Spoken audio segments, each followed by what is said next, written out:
What up? We live with it. What's going on with y'all today?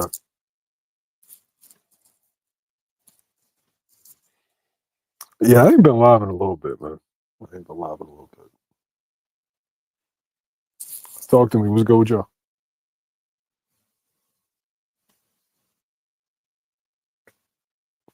Geno Smith is a pack of ass. You're supposed to throw that ball away. Big weekend of boxing. 154 got motion. That's what I like to see. Good catch. Yeah, hit the like button when you come on in, man. We're going to wait for some more people, and then we're going to start cooking. Hope all is well.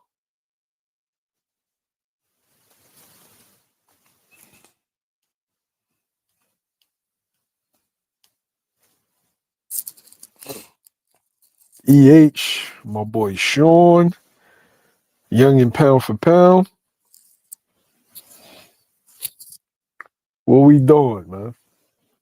Yo, stop with the screen passes, yo. This shit not working. Shanks and Boss, what's up? All right, so as we all know, Jaron Ennis and Eddie Hearn will be attending Erickson Lubin versus Vergil Ortiz. And I've been seeing Oscar De La Hoya talking about it. And Oscar, of course, Oscar's being real disingenuous when speaking on it. Raphael, what's going on, man? He's being real disingenuous speaking on, but you know you got to promote your guy. And so he's the Oracle Boxing is Coach Reg. That's the Oracle Boxing. But you hear Oscar De La Hoya saying that he's worried that Boots will come down, see Vergil in person, and then not want to make the fight. Oscar, stop. Stop. I understand this promotion. You gotta make your guy seem like the boogeyman, but respectfully, we know what's going on here. And I've been hearing grumblings. I'm a little worried about this fight. I'm a little worried in the sense of I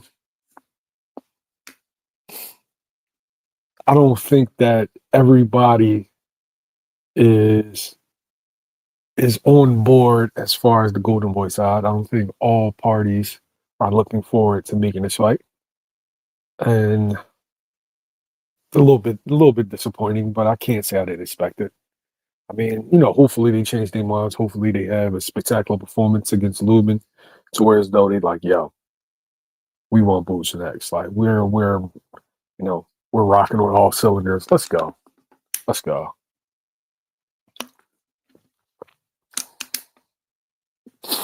Hey, MDA, I don't really consider that bad news. And the reason why I don't consider that bad news is regardless of not Boots is going to be the mandatory for that fight. So that fight is, I think, on our chart January 31st. According to my man Dub. Shouts out to Dub. Shouts out to L Dub.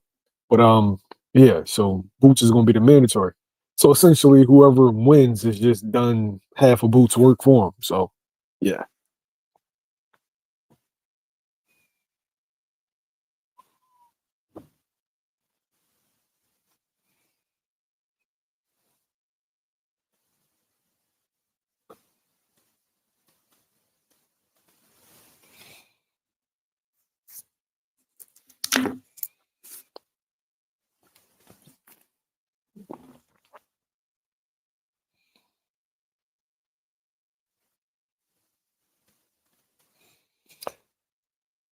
I don't know. You gotta ask Eddie that, Caleb. You gotta ask Eddie why he didn't sign him. But y'all can't I see a lot of people getting worried about that. Regardless or not, Jaron Ennis is WBA interim champion. Therefore, he's the mandatory. And so if they have a unification belt, then Jaron Ennis will be fighting in the unification belt. So it sounds like a win-win to me. Y'all don't want to say AEH. How's this sound to you? Now, I don't know if Xander's going to win that fight, but we all know how the business of boxing works. Hometown fight in Puerto Rico. But we've seen dudes lose before, so can't even say that. But EH, how you like Boots and Xander, Madison Square Garden? Shit sounds good to me.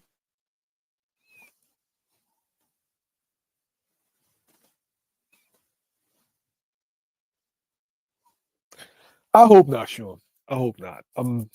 I hope that won't be the case. I hope that won't be the case.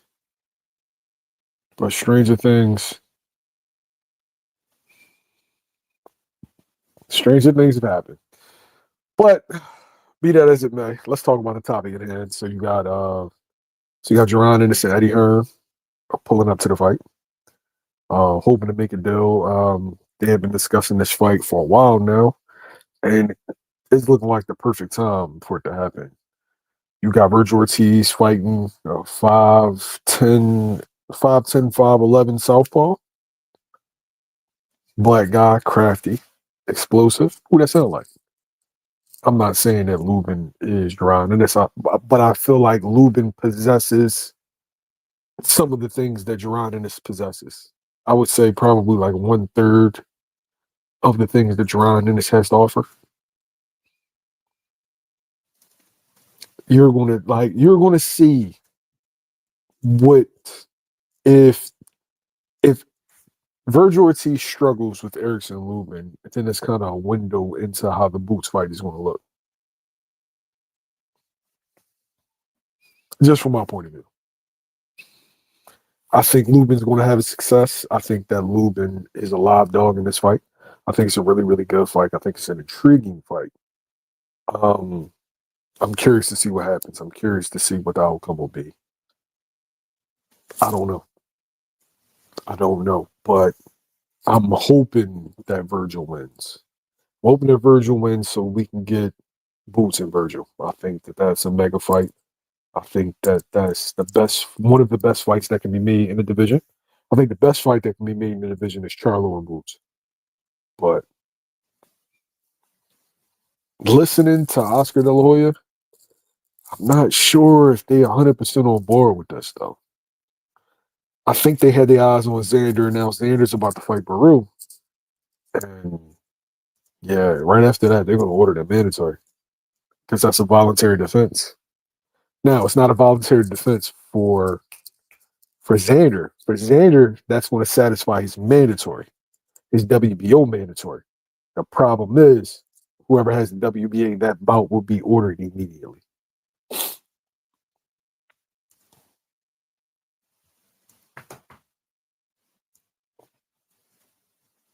Nah, Caleb. Mm-mm. The interim champion can only hold the belt for a year.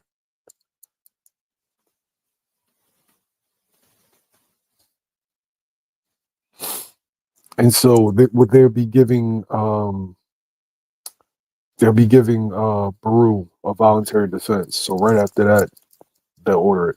Especially when you have to look at two things, right?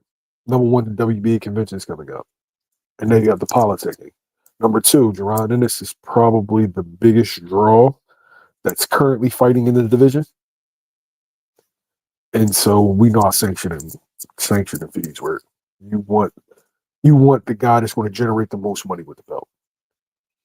And Abbas Baru's not that guy. Vergil currently isn't that guy. And so you'll see that Jaron Ennis, you'll see after the WBA convention, you'll see the winner will be ordered to face Jaron Ennis next. That's just how it works. That's just how it works.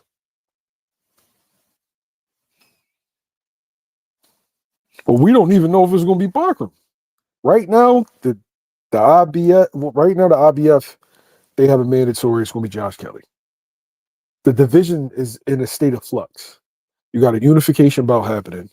You got Thurman, Sebastian Fundor. You got Vergil Lubin, and then now you got Josh Kelly, Bachram. We don't even know how the division is going to look within the next 6 months. It could look completely different. guys that was calling Bachman the boogeyman could be calling Bachman a hype job. It could be Boots versus Josh Kelly. It could be Boots versus Thurman. It could be Boots versus Abbas Baru. We don't know.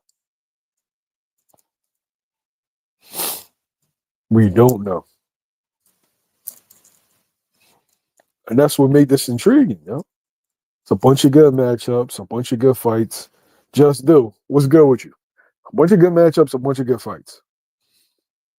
But what we got to watch out for is the politics. We got to watch out for boxing. We have to watch out for boxing. Because let's tell the truth. The pressure isn't on certain fighters to face good opposition. The pressure isn't on certain fighters to test themselves. It's different. It's sliding scales for different guys. If we're going to tell the truth, John, what's up? Clay Moore, my boy Just Do. If we're going to tell the truth, the pressure is on Jaron Ennis to get a name. The pressure isn't on Bachman to get a name. It's not on Josh Kelly. It's not on Xander. The same guys that criticize Boots for possibly fighting Abbas Baru is going to be the same guys that says Xander and Baru is a great fight. Simply because standards and practices are different for different guys. Expectations aren't the same.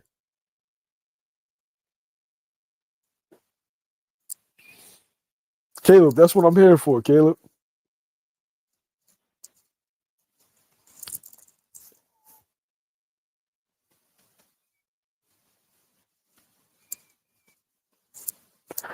But yeah, the pressure's on him. And if you look at it, guys like me, Breadman, Greg Hackett, we're kind of the reason. Anybody that's ever talked glowingly about him, we kind of set the bar here. And now everybody just wants, to see. Well, I'm not even gonna say everybody wants to see. You got a set group of people. You got a set group of people that want to see. And then you got a set group of people that want him to lose. Want him to prove that he's not what everybody says he is. And so that's where we at with it. The pressure's on him to make the fights. The pressure's on him to get a name and to look spectacular in that fight. And now we got to see. We got to see who steps up to the plate, though. There's been a lot of talking, a lot of dissing of Usman Lima, but a guy like Erickson Lubin, who we look at as a guy that will fight anybody, he's looking to go in a different direction. So my only issue with Erickson Lubin is if you are willing to go in a different direction, if you are unwilling to face him next, you can't criticize the guy that he chose, because the same way you have your own plan and you have your own timetable, those other guys, as you're saying, Boots could have fought, could be moving in the same manner. I'm gonna say that, and I'll try to be respectful, because I know everybody has their own plans. I know everybody has their own path. My thing is, you cannot criticize what somebody else is doing when you're unwilling to get there with them. And you say that, it needs to be either for really big money or for a title shot. I can guarantee you that Boots is paying better than Vergil. One, and Boots isn't for a title, but now there's the Vergil fight. You had Bachman on the table. That was a title fight. So do you really care about title fights? Do you really care about money, or are you looking at who's the most vulnerable? One, or, which I think is likely, your side of the street don't want to play ball with that side of the street when it comes to that particular person, because we all saw what happened last time.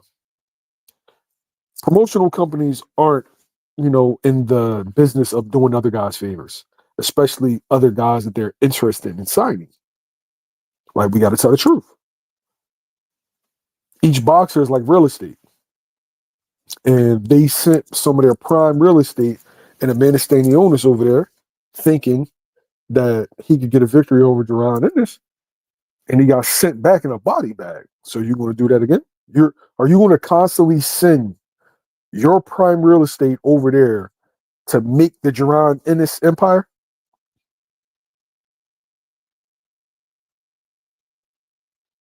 Like, would you do that? I'm gonna put it like this. Would you take a girl out to dinner knowing that as soon as you drop her off, she's gonna fuck somebody else? None of us would do that.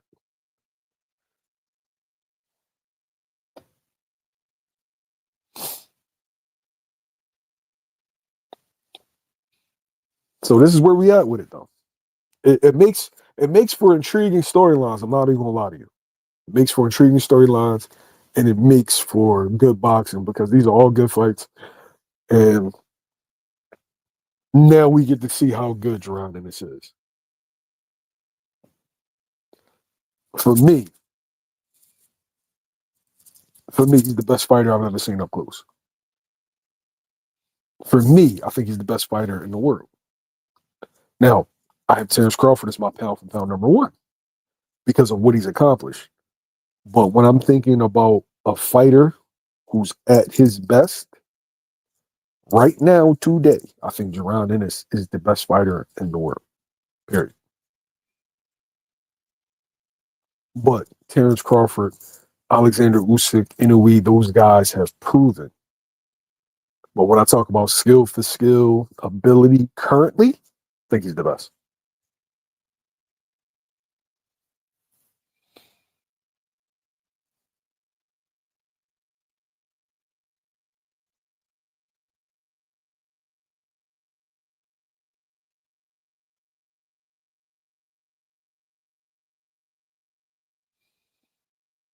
Nah, I see more Ray Leonard in boots than I see Terrence Crawford.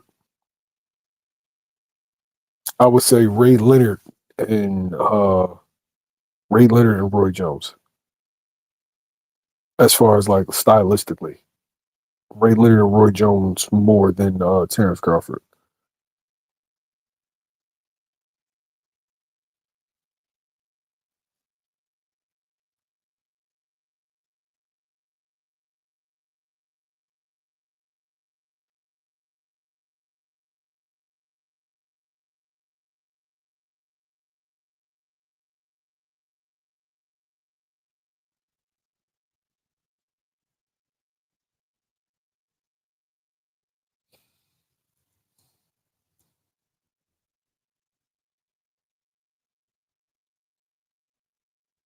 I don't understand. You asking me, can I go on the Boxing Voice?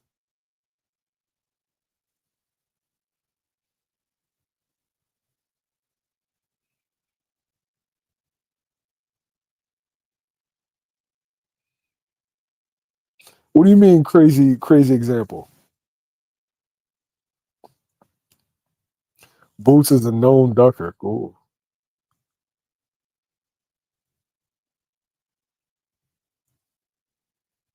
If he's a known ducker, then Vergil shouldn't have no issue with getting in the ring with him, right? Fondor's not available. Xander's not available. Bachram's not available. Thurman's not available. There's only one guy that's available. Really, one guy of level that's available. So Jose, so then beat his ass then, right? That fight should be next. I'm just saying. None of these guys are available. Hop in there.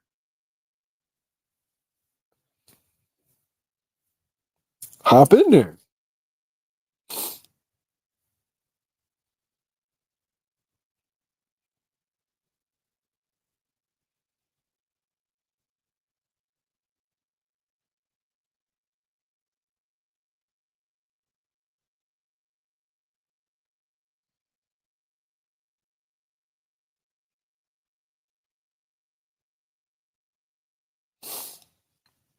So moving up in weight is ducking.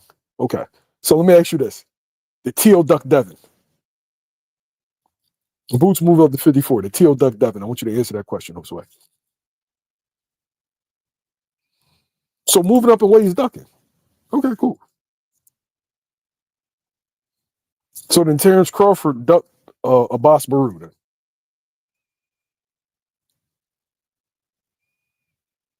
See how that works this way? No. I said Terrence Crawford ducked a Boss Baru. Moving up is ducking. Terrence Crawford ducked a Boss Baru. Devin, he ducked Richardson Hitchings. Devin ducked Gary Antoine. Wait. Who name all the dudes that moved up in weight? Um, hmm.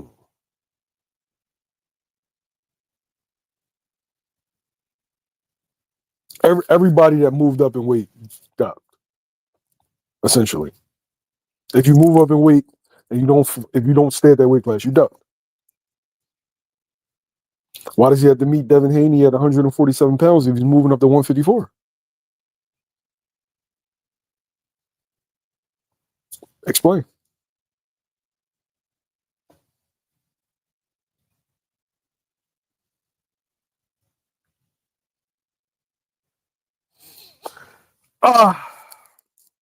First, let me know, who do you have winning this weekend? That's one. Two, do we get Boots and Vergil? And do you think Boots pulling up to the fight? Do you think Boots pulling up to the fight will put pressure on the powers that be to make that fight?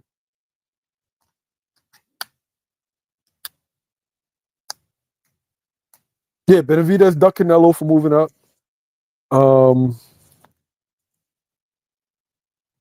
Vergil Ortiz ducked Boots for moving up. Vergil Ortiz ducked Stanionis.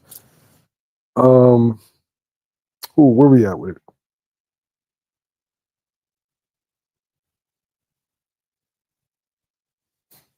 it? Inoue ducked the guys that was at 118, even though he's going to dispute it because he moved up in weight. Yeah, he ducked them all.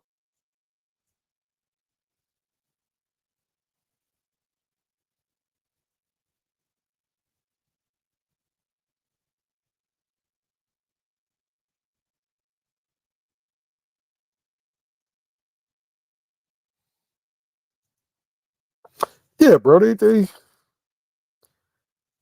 We have more boxer fans than boxing fans. Like, I see it every day.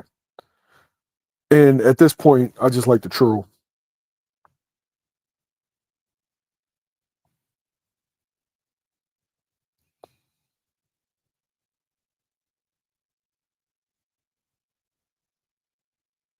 So Boots would lose to Janabek and Yoenli. Really? Interesting.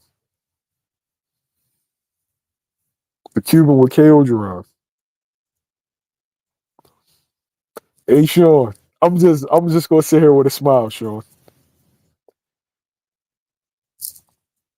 So Yoenli would stop Boots? I'm just gonna say last time Yoenli was in Philadelphia. I think you want to change that pick, bro. I think you want to change that pick, bro. I think you want to change that pick, brother. Oh, Yoenli was out of shape now? Yo, you notice, you notice it was he'll knock him out. Then now, no, he was out of shape. He was 78 years old when they fought.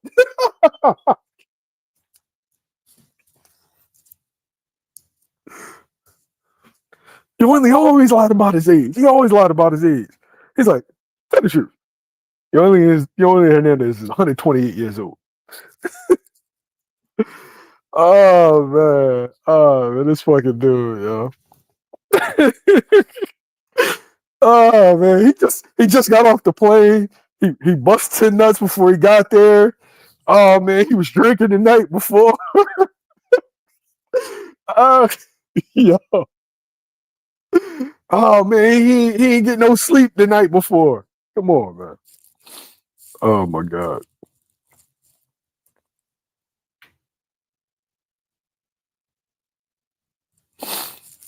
Hey, Ty, I'm not even gonna say what happened, Ty. I ain't even gonna say if he thinks Joe and Lee will beat him, cool. That's great.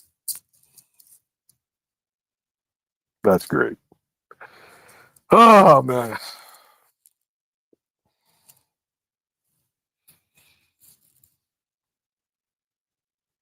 Let me know. Do we get the fight though? Do you think this puts pressure on the powers that be to make the fight? Do you think that Vergil Ortiz wins? Let me know.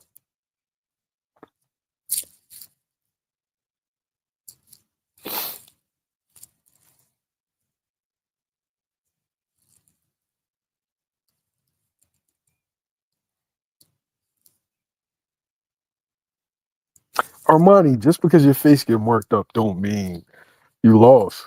Some guys' faces just get marked up by anything. So you can't judge a fight by that.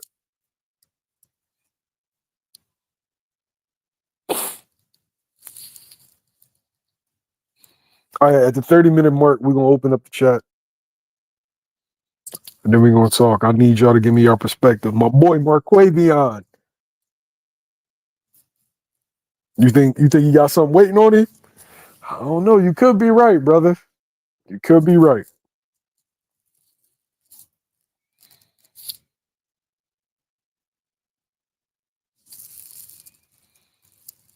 Talk to me, y'all. Who wins on Saturday? And do you think Boots, put it like this, is this the kind of Boots you want? Because people have been really, really critical of him, being quiet and not necessarily demanding and being super vocal about wanting certain opportunities. So is this what you want to see? Him pull up, put pressure on guys, like, yo, let's make the fight. You think Vergil is a better version of Stanionis? I'm not sure if Virgil's better than Stanionis, to be honest with you. I look at them as the same fighter. Literally.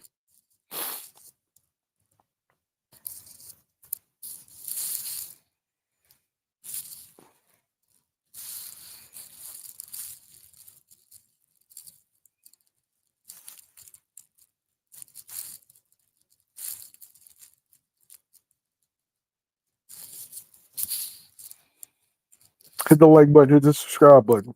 Talk to me, y'all. Big fight weekend, yo. I know Floyd Schofield not fighting on the card kind of dampens it, but I mean, it is what it is. And yes, YSM Sports Media will be in the building. We will be covering the Vergil fight. It won't be me. YSM has grown. Shouts out to my boy Fernando. Fernando will be covering the fight. He's the one that supplies us with the great Robert Garcia, Vergil Ortiz interviews. And yeah, man. This is a good fight, though. This fight will let me know a lot about Vergil. First off, I respect Vergil for even taking this fight because with bigger fights looming, this is a dangerous fight.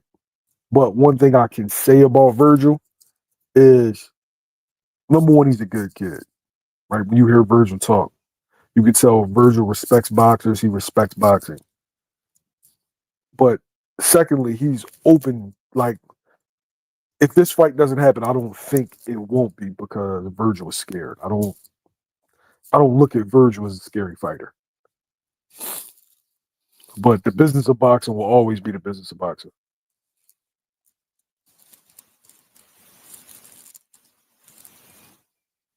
No, I won't be doing live commentary because I'll be at another fight. I'll be at Haven Brady's fighting that same night, so I'll be up there.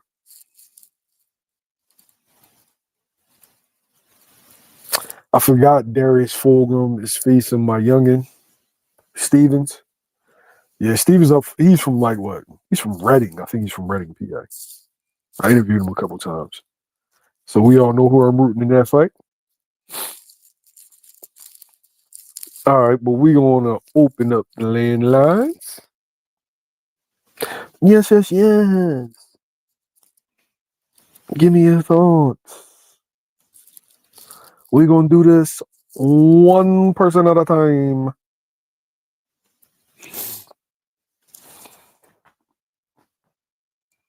One person at a time. Sometimes it's too many people talking. So we might do one person and maybe two.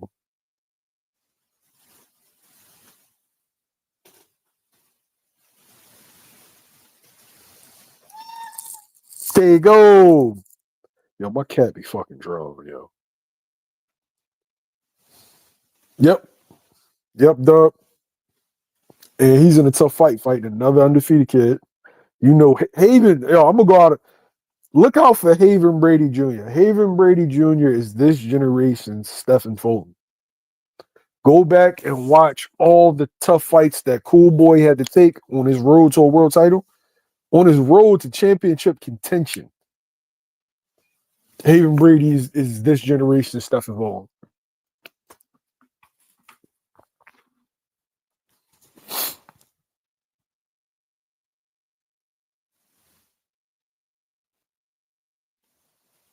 Yeah, Scobie was supposed to be on that fight, but he got pulled off. He got a great opportunity. Shouts out to Scobie.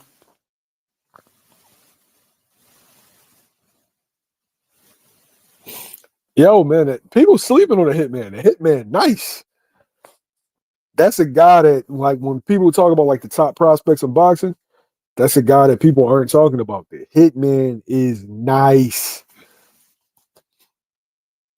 What do you think about Brandon Adams versus Charles Conwell? Is that fight being made? Or who do you think, or you're asking me, what do I think if that fight were to be made?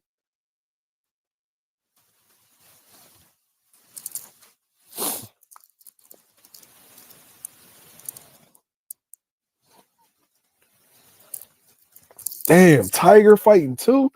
Yo. Oh, no, man. Yo, I'm gonna say this. Don't tell me what happens during the fucking fights. I don't want to watch shit. I want to come back home and then watch all the fights.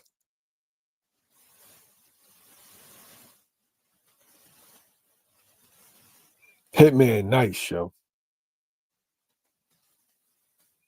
Big Bang.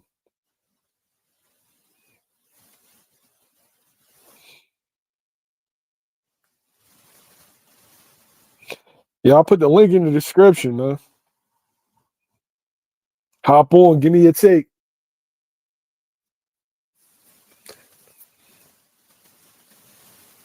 Do you think the pressure is going to work this weekend?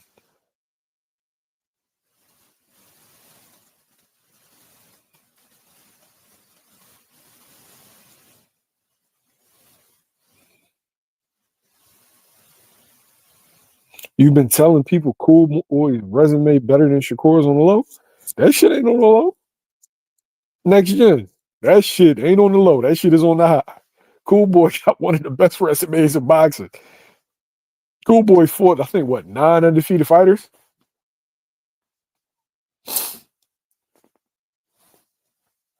Cool Boy fought 9 undefeated fighters. He's 2-division world champion, unified, and now he's going for his 3rd division against a really good fighter.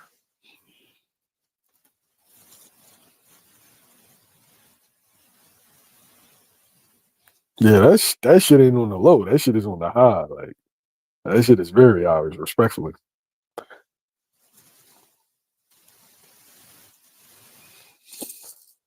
Hey, Bang, you think Vergil's going to fold?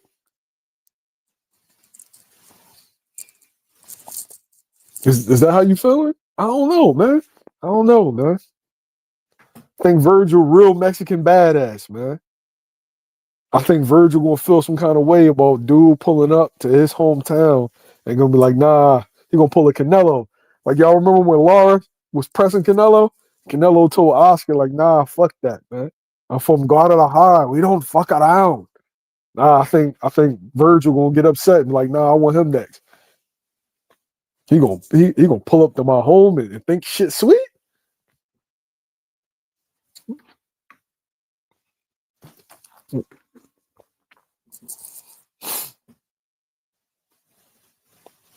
Can't let a dude just pull up to Fort Worth and then, nah.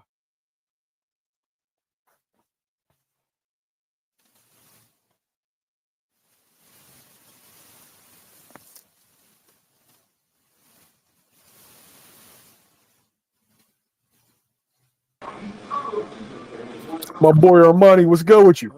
What up? Yo, Yeah. I think Vergil gonna win, but I don't think he gonna like knock out Lubin. I think it's gonna be just like a tough fight. It's gonna be a barn burner, but I don't think Lubin throw enough punches. When he fought Ramos, like I thought Lubin lost that fight when he fought Ramos. So did like, you think it was close?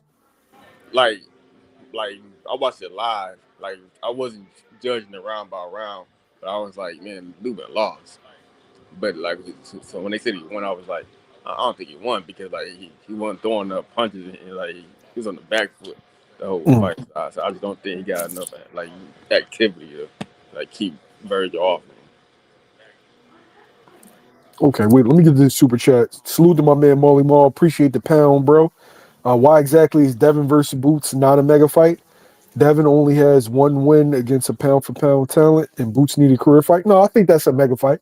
It's a fight that I've never really been keen on because I don't think that it's a really competitive fight, especially the higher they go up in weights. I think that's asking too much of Devin. Devin wasn't a big puncher at 35, but you're gonna have him fight a huge puncher at 47 who's ultra skilled. I don't think that that's a fair.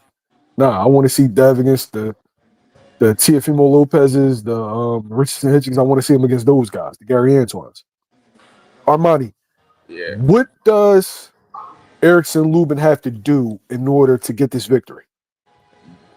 I think he got to like box and move because Vergil he's very like flat footed and he fight the same way every fight. He keep them hands up and he just throw punches, but it's like he can't move. Like he like he a typical Mexican, so it's like he got to be able to like box and move. But Vergil, like the thing about him is he fight hard. Every fight, so you got to be able to like make a miss. And then you gotta have like that, cardio, like make it 12 because I don't think he gonna knock out Vergil. I don't think he really can knock out Vergil, but I think he's got like box and move. But I don't think that's the kind of fighter Lubin is though. Like I never seen him fight like that. So that's why I think it's gonna be real tough for him. Does he have to bite down at certain points in his fight to get Yeah, his respect? yeah. Because I mean, even like when we saw Vergil fight Boatech, you remember he tried to like box and move at first, but then he just ended up just going blow for blow with him, Vergil. Like, so it's like he fight the same way, but he real tough though. That's the thing about him. Like Lubin, I mean Lubin tough too, but we seen what happened when you fight another guy that can punch hard. Mm. Like you saw what happened with the Fondor fight. He couldn't keep him off of him. And Do like, you do you yeah, think the wear and tear that he took in those fights against the Charlo fight and the Fondor fight, do you think that would show up against Vergil? nah, I don't think it's gonna show up. I just think that he might get outworked. I just think that's just gonna be how it's gonna go. But I don't think the wear and tear because I mean he lost. I mean he didn't lose. He won his last fight against a dude from Detroit. Was a guy named Ardrell Holmes. Yeah, off of Pro Box. Like I mean, yeah, it could. I watched that fight too, man. And so I don't think he got the wear and tear. Like I just don't think he got the conditioning to like go blow for blow with Vergil. Yeah, I think Vergil's the more hungrier fighter at this stage of both of their careers. Okay. But I don't Uh, know. I mean, Lubin not old. That's the thing about it. He only like 30. So I don't think he yeah. got the wear and tear. Like it's like he don't No, I'm got saying just because he's not old, but yeah. he looked like Martin. He looked like Martin when he fought Tommy Hearns against Fundora. Like we gonna keep the shit at bay. It That was was a tough rough. fight. That was a tough fight for him. Like that was a tough fight. So I don't know. All right, we got my peoples in the building. We got my man Will. What's good, ish? My man Akpo. Am I saying that right, bro? All right. One last question before you go, bro, because I'm gonna bring somebody else All on. right. Do you think Boots going down there is going to force Oscar De La Hoya and Eddie Hearn to get a deal done. I mean, they got to. I mean, they talked all that shit, man. I mean, Oscar called the guy coward. It's like, I mean, like if you got Boots there, like I mean, if he actually there in person, it's easy to talk this shit when the man not around. But if he like there, and like I'm also sensing like a little nervous energy, like Mm. from that side. It's like why y'all talking about this guy at the press conference? Like it's not even it's not even about Boots. So it kind of makes it seem like they like Boots is in their head right now. It's like why, I can see that. like it's like I forgot what the question was, but like one of the guys said, "Oh, this is not a Lima's fight. This is a Lubin." But what Boots got to do with this fight though? Right. So it's like you can't talk all that stuff, and then when he comes to the fight, like y'all said he want tune-ups, but Boots clearly said he want Vergil Ortiz Day. So it's like he said that and he's gonna be at the fight. So it's like that's the only fight to make at this point. That's that's if he even win against Lubin, because like I don't think that's like a guaranteed win. Like Facts. I would say that's like a 60-40 Virgil. But if he win, got to make it happen. Armani, here's the thing though. The more questions they talk about, like the more questions that are asked about Boots and Virgil, I know Lubin's sitting there like, oh, for real? Yeah, Y'all think this shit a game, huh? All right, let me show you. Like, yeah. there's always that aspect to it. Yo, before you hop off, yo, where you from, yo? I was born in Flint, Michigan. I grew up in Memphis, though. Memphis, Tennessee. I like Memphis, yo. I like Memphis. Yeah. Y'all wild down there, though, yo. You said what? Y'all wild down there, yo. I mean, Memphis, the Philly trenches. is too. Yeah. I mean, Philly is too. I think the only difference is Memphis is a predominantly black city, so it's like you got like the hoodies or the hood. It's like everywhere is bad in Memphis. Like there's no like good part. Like Damn.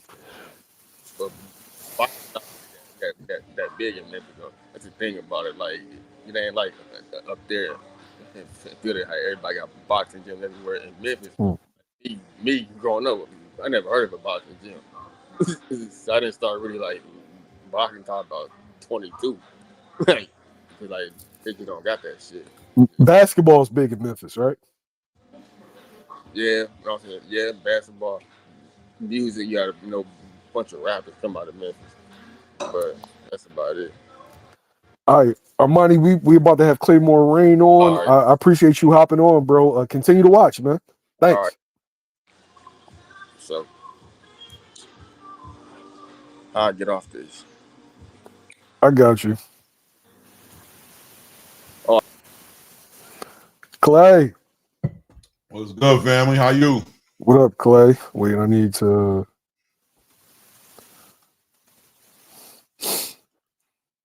What's good, family? I'm chilling, man. Hi, yo, we here with one of my favorite boxing channels, Claymore Rain. One of my favorite, bro. The home of the Philly man, Greg Hackett. You, bro. This ain't about me, Clay. It's about you right now. Take your flowers, nigga. No doubt. I appreciate it.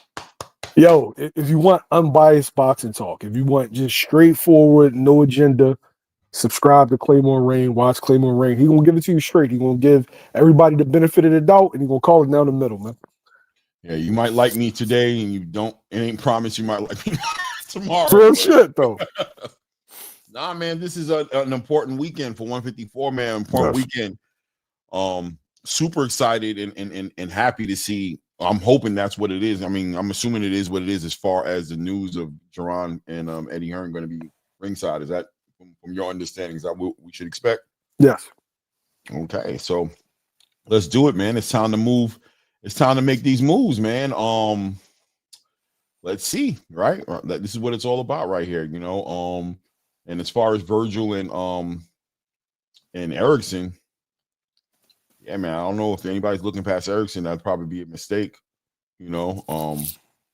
I think you said something earlier. You just gotta give Vergil his respect, right? Like he's definitely he didn't have to do this one, right? He No. could have done something else to preserve the big fight, you know. But I'm excited, man. I mean, I'm excited to see. Listen, I'm excited to see Boots in this position. I've myself lately been a little critical of Boots, just wanting him to be a little bit more clear with what he wants. You know, people try to put him in there with Terrence Crawford, and it's like, I've never felt like he's been like chasing a fight down with Terrence Crawford.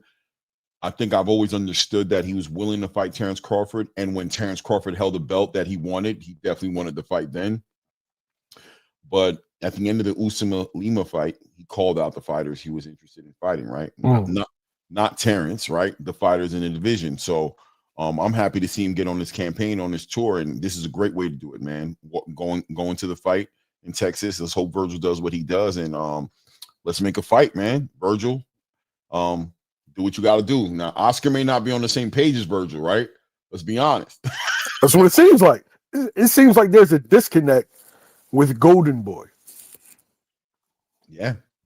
I mean, there's always been a disconnect with Golden Boy. Oscar has been doing this for a little while now with Floyd Schofield and Shakur. Remember, he tried to run in between them and stop that from happening. And Senior had to kind of put his foot down and be like, nah, we want Shakur, right? Whatever have you. I don't know, man. These fighters, and even Boots fell in this category, right? But it seems like he's becoming a little bit more vocal, right? But the fighters who are allowing their teams to like move their careers, and these managers or promoters put them in the weirdest positions, because if you put a microphone in the face of the fighter, they're going to tell you what you want to hear, right? And I'm not saying they're just telling us what we want to hear, but I'm saying I believe most fighters kind of what we want a little bit, right? Like they want to fight these fights, but you know, wanting them make the fight happen and making happen is two separate things, right?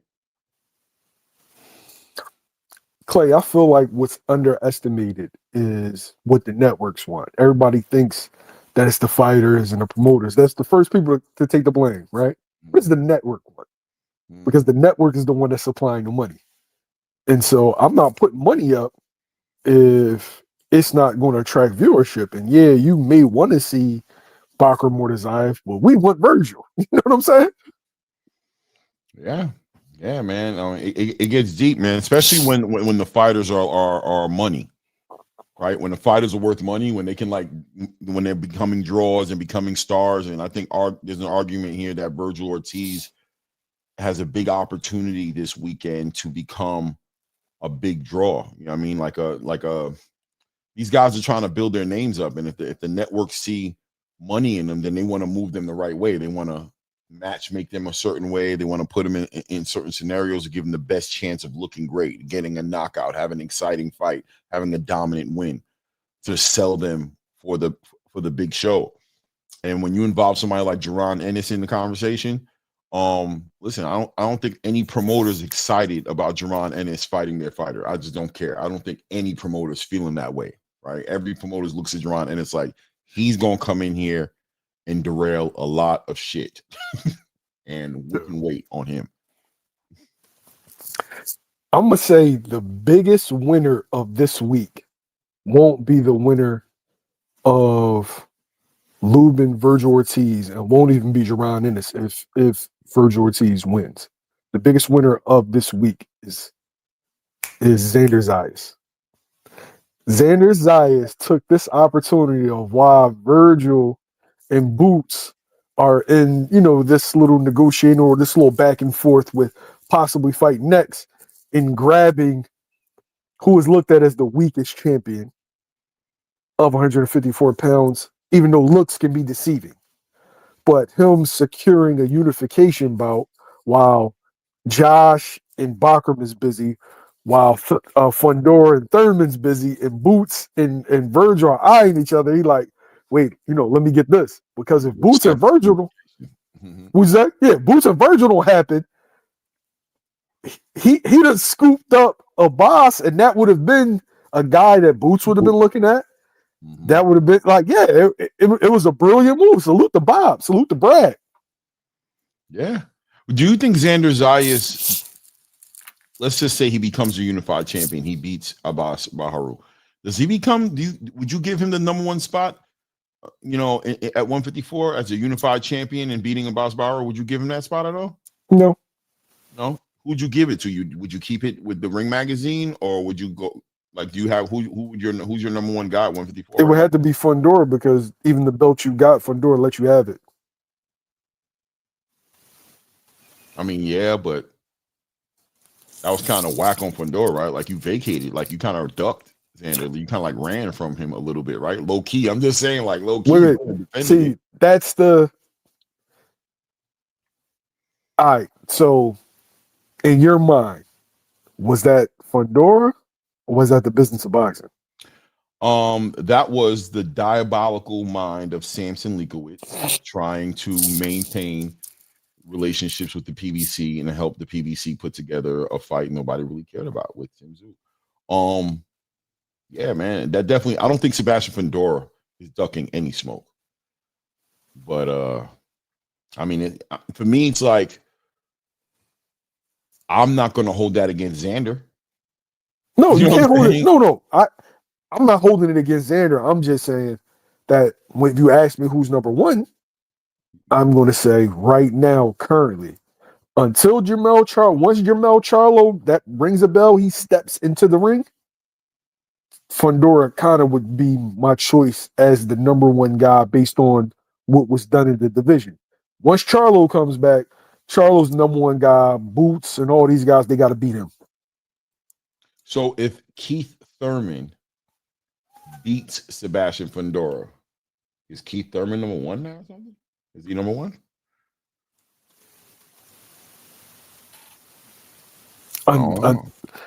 That's a good question. Yeah, until Charlo, yeah. How Sway?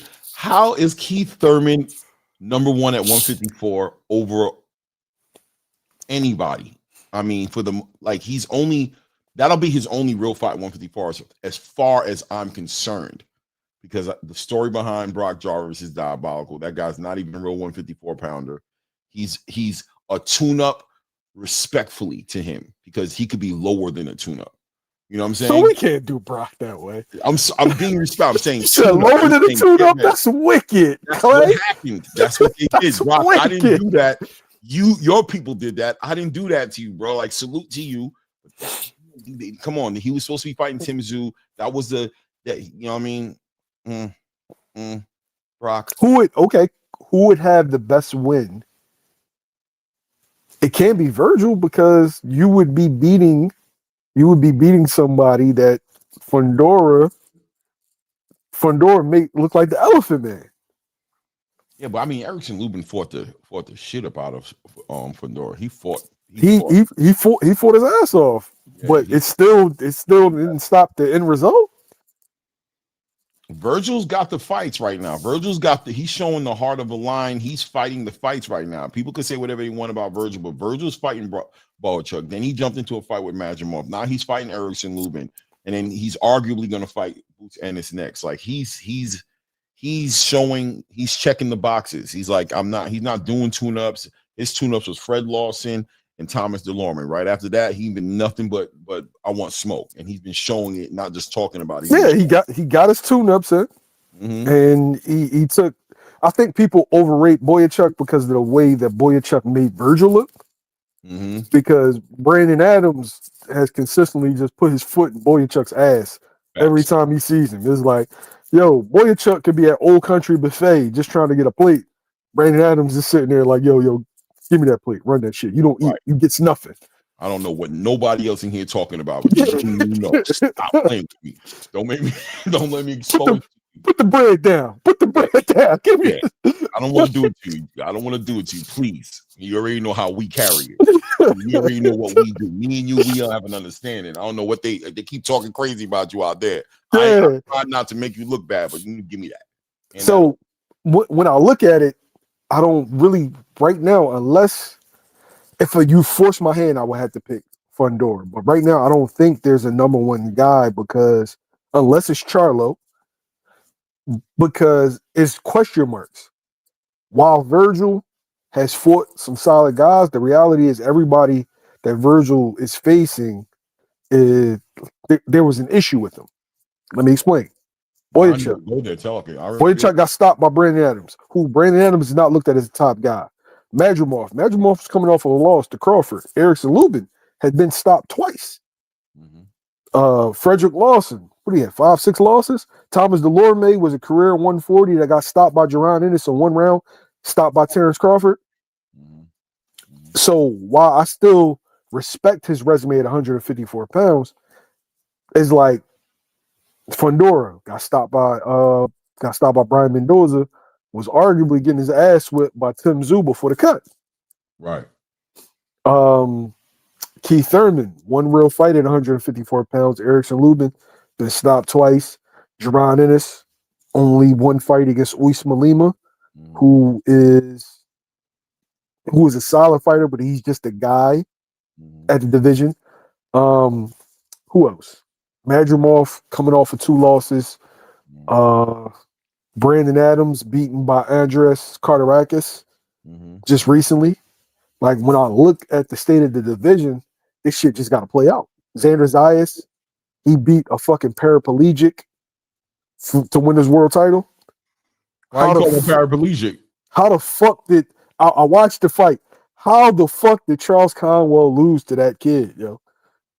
I know Conwell regrets that. I know looking back at that, Conwell feels some kind of way about that. I shouldn't have said that because that was disrespectful. Yeah, you definitely called him a paraplegic. That was diabolical. That was wild. That was disrespectful. And Jorge, I'm sorry, bro. I'm sorry. Good luck, Jorge. We're looking forward to see your next fight, man. Yeah, Jorge, I'm sorry, but in that fight, in the fight against Xander, I don't know what the fuck you were doing. It seemed like you were just all over the place. Feet was all over the place. Maybe he had a bad camp. I don't know, but in that fight, he looked terrible. Well, all right. So let me paint this picture, right? Would you consider Jaron Boots Ennis a legacy fighter? Is he a fighter who's chasing belts and unifications and undisputed? Yes. That's what drives him, right? Yes. All right. Vergil Ortiz, you think he's on that same energy? You think he wants belts? You don't think he wants belts? No. No? Okay. I think Vergil values. I think Golden Boy in general values names that's vulnerable. When I say that, Ryan Garcia is yet to fight for a world title. This is Vergil's 3rd division. He's yet to fight for a world title. William Zepeda, 30-something fights. It just fought for a world title. Yeah, and it was pulling teeth, dead ass. So it doesn't seem like they value over at Golden Boy Promotions that they value world titles as much as names that they feel like they fighters can get over. Do you feel like, but I mean, do you think, you mentioned that there may be a possible disconnect between Vergil and Golden Boy as far as both of what they want being on this aligned on the same page? I find Vergil to be somebody who I think who would love to fight for the belts, to be a champion, to do those things. But I mean, I do also see where Vergil kind of dismisses the belts a little bit. I've heard him in an interview recently, as a matter of fact, kind of speak on that just a little bit, just to say, like, I think he was referencing a belt he got when he was like a teen, like he was a kid. He's like, that's my most favorite belt. That's the most important. He doesn't, but the reason I'm bringing all this up is to say that you don't believe Xander Zayas being a unified champion in that division would put these other put him on the side of the guy holding a lot of the cards in that division when it comes to making the fights. You don't think that people would want to fight him, especially considering who he is? A lot of people think that he's easy money. A lot of people think I think everybody's gonna look at Xander like bet. You know what I mean? You're a unified champion. I could take those 2 belts off of you, right? Like, but he has the right management on his side, right? He got Babs Bunny, little team, and everything like that. He's got, we'll see what Top Rank does for 2026, but it just seems like if he gets this win against Abbas Baharu, it feels like a big power move. It feels like if he's able to be a unified champion, then he's going to be sitting in a space where he has a lot of options. Even leverage that at 160. Even do that if he wanted to. I think that options wise, Abbas Baharu and Xander has the most options out of everybody. Right. Because they're looked at as the people that pose the least amount of danger, respectfully. That doesn't mean it's true, but Right. just point of view wise, if you ask Vergil, would he take a fight with either one of those guys? Yes. You ask Fundora if PBC is willing, because we all know PBC they play real estate games. Right. Boots would be willing to fight either guy, and they could. Do you have any knowledge about the network deal? Have they secured a network deal? I have no understanding of what's happening with Top Rank. None. Dub, have they secured a network deal, or is this going to be a one-off? Dub would know for sure. I bet you he's in the dark too right now. I saw Lou DiBella do an interview with Ari Hawani the other day, and he was like, he was in the dark too. He said if they had a network deal, they would have communicated it. There's no reason for them not to. Not yet. Okay, so maybe Xander winning that belt, maybe it's a one-off with a Puerto Rican broadcasting company network, and maybe him winning that belt gives them more leverage in negotiations, because a Puerto Rican star is good money in the United States. That's real good money. Oh yeah, you see what Xander did well in New York. He's done pretty well in New York when he performs in New York. Him, Shushu get on a car, you know what I'm saying? And they seem to be able to get a little buzz going on, man. Yeah, Shushu sells tickets. Yeah, believe it or not, people kind of sleep on him a little bit, but people rocking with Shushu, and I think him and Xander make a good little team. You know what I'm saying? They come together and do some decent events on the cards. But I don't know, man. I like Xander at 154. I do like Xander at 154. I think Jaron and Vergil. So if Jaron beats Vergil, right? Does Jaron become the number one guy? Is there any way in this game that Jaron becomes the head dude at 154 without fighting Sebastian Fundora?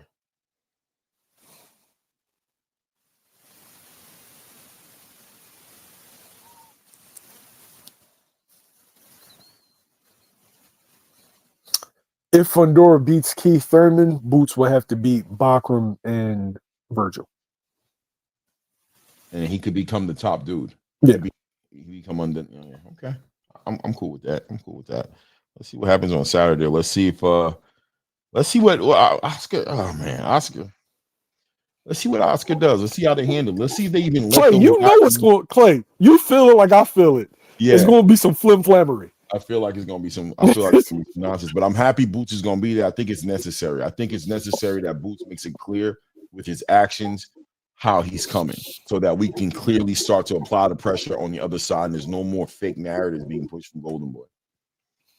Hey, can I share something with y'all real quick? Because I just heard y'all talking about Top Rank. Hey, real fast. Let me get this super chat and I'll let you cook. So salute to my man Des22 for the pound. Oscar De La Hoya going to duck Boots to his face this weekend. I feel it. I hope not. They might stop him from coming in the ring, bro. They might literally stop him from coming in the ring. That'll let you know everything. If they stop him from getting in that ring, that fight not happening. Cook. I just wanted to say, Top Rank is on Roku and a couple of other platforms. It's Top Rank Classics Fast Channel. When I get home, I'm gonna try it because I'm just getting down to the warehouse and I'm over in Fort Worth, but I'm going to head to the house. But so they might be on them streaming platforms now. I was just watching some other podcasts and he mentioned that. So maybe they didn't work out some kind of deal. Because as a matter of fact, they said Rafael Espinoza is fighting the 15th in Mexico. I think that's supposed to be on that channel. So Mill, you at the house, right? Yeah, I'm in the crib. You at the house, Playmo? Yeah, I'm at right at the house. Yeah. But you about to check it out? They said Roku. It should be on Roku and it's free. It's an ad joint, but it's free. I think it's Tubi. They said it's on Tubi also. Right. I don't know if that's like the long-term plan or if that's not. Yeah, I don't think that's a long-term plan because Tubi doesn't have live TV currently. Okay. I don't know if that's in their plans though. I think that might be. Roku does though. Yeah. Wait. Let me see. Roku. What would I put in? Just Top Rank? Top Rank network deal or Top Rank TV they deal? They said, I went to chat BGT. They said it was called Top Rank Classics Fast Channel. Yeah, I think that might just be their catalog, which their catalog is worth a lot of money. A That's the lot. one thing about with Top Rank getting the network down. Their catalog is worth a shit ton of money. But they said the Rafael Espinosa fight was going to be on there. So, you know what I mean? I don't know. I got Roku. I'm going to check it when I go home. See if it's on Yeah, there. I'm putting in Top Rank right now. In terms of the new deal. You said Tubi don't got live TV? Nah. Okay, maybe they just going to have the recordings on there because they said Okay, Top Rank Classics. I'm seeing it. okay. Yeah, they have their own channel on Roku. Top Rank Classics. Yeah. Okay. All right. So I gotta go download that when I get home. Yeah, they I don't see any news. I've been trying to keep up with that stuff, and I don't think they're not. It's almost bad. I don't know what's going on actually because they just signed new deals for like Brian Norman just signed a new deal with them. I feel like they picked up Scooter Davis. I feel like they picked up. Yeah, they did. And put him on Scooter's fighting on Jeter Promotions card. Top Rank's paying for it. Okay. On November 22nd. Right. So, Well, they got the zone and HBO is on Prime. You know what I'm saying? So maybe they might be cooking up something, trying to get on Prime or something. You know what I'm saying? You got two different networks on there. You got the zone on there, and you got Golden Boy. HBO. No, HBO. Oh, I'm thinking they got their own channels on Prime. You know what I'm saying? Like you go in there, you can watch the whole fight. Yeah, it's a licensing deal for old content or for archived content. I watch that shit every night, yo. So what's the difference in them working out a deal with the archive content as opposed to Top Rank working out something to put their fights on there?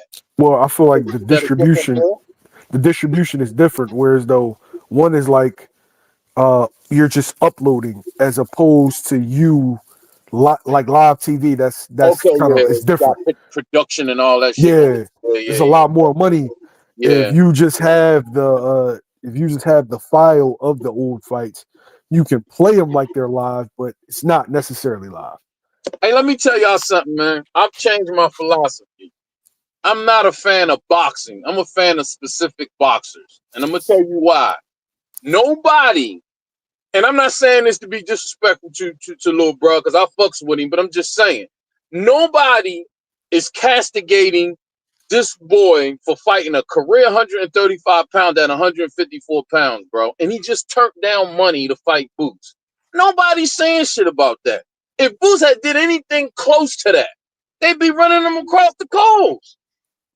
Like what the fuck? Who are we talking about right now? Rashidi. Oh, Rashidi Ellis. Oh, yeah. Bro, he just fought Javier Fortuna, bro.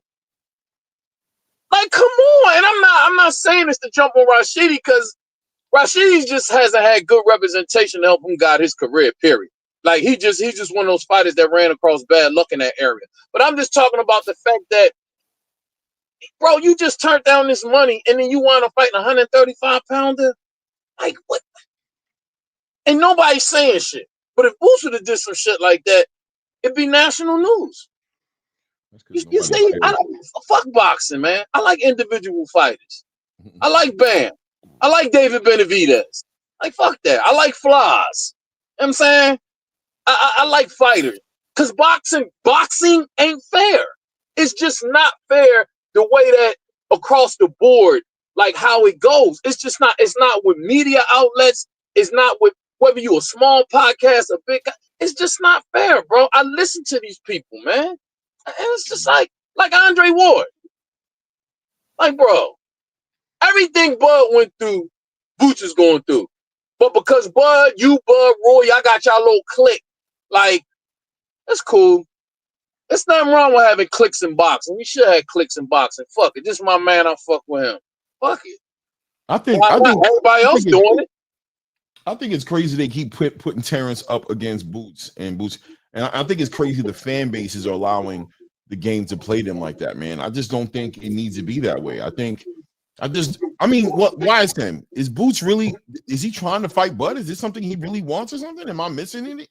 Like, why can't Bud just go into the sunset, You know what I mean? I see the dude taking like GQ pictures now, like he's modeling whatever he wants to do. Like I got a view on that, but I'm gonna let YSM go. he's in his neck. He's in another part. He's somewhere else right now, right? Like this dude's probably waiting to see if Canelo wants to rematch, and if he doesn't, then he's probably going to go to the middleweight division and try to do something there. But nowhere near. Is Boots trying to leave 154 to go do something with Bud somewhere at 161? Is that what he's interested in doing? The last time he spoken, and only he can answer that question. But the last time he spoke on it, he wants to become undisputed at 154 pounds. That's what I heard. If he decides to move up, he's not moving back down. And so he wants to clean his plate. Real fast. Appreciate the $2 super sticker, Syfe. I appreciate the love, man. You're a longtime supporter. My guy. I think people doing it for clicks. The reality is, once dude said that he was not going back down to 154, I gave up about this fight. He said he's not going back down. I am not going to require a 28-year-old that wants to make his legacy to jump all the way up to 168 pounds. For what? Bud can do that because Bud is at the end. It doesn't make sense. The fight doesn't make sense anymore. Now, if Terrence Crawford stays at 160, if he goes down to 160, he stays at 160. Boots does what he wants to do at 54 and then moves up to 160 and Bud's there, then it makes sense. But I don't know what the fuck Terrence Crawford's going to do, and nobody else outside of him and his team knows what his next move is. I agree 100%. I think Boots has a hell of legacy in front of him. And it would feel like he's kind of throwing away his only legacy and making it all about Bud if he were to go up 2 weight classes just to go fight Bud. No, but dudes want it to be that way, though. Exactly. It's like some people can't consume boxing without an op. Yeah. They like to go to war with another fan base. That's the only way they enjoy and consume the sport.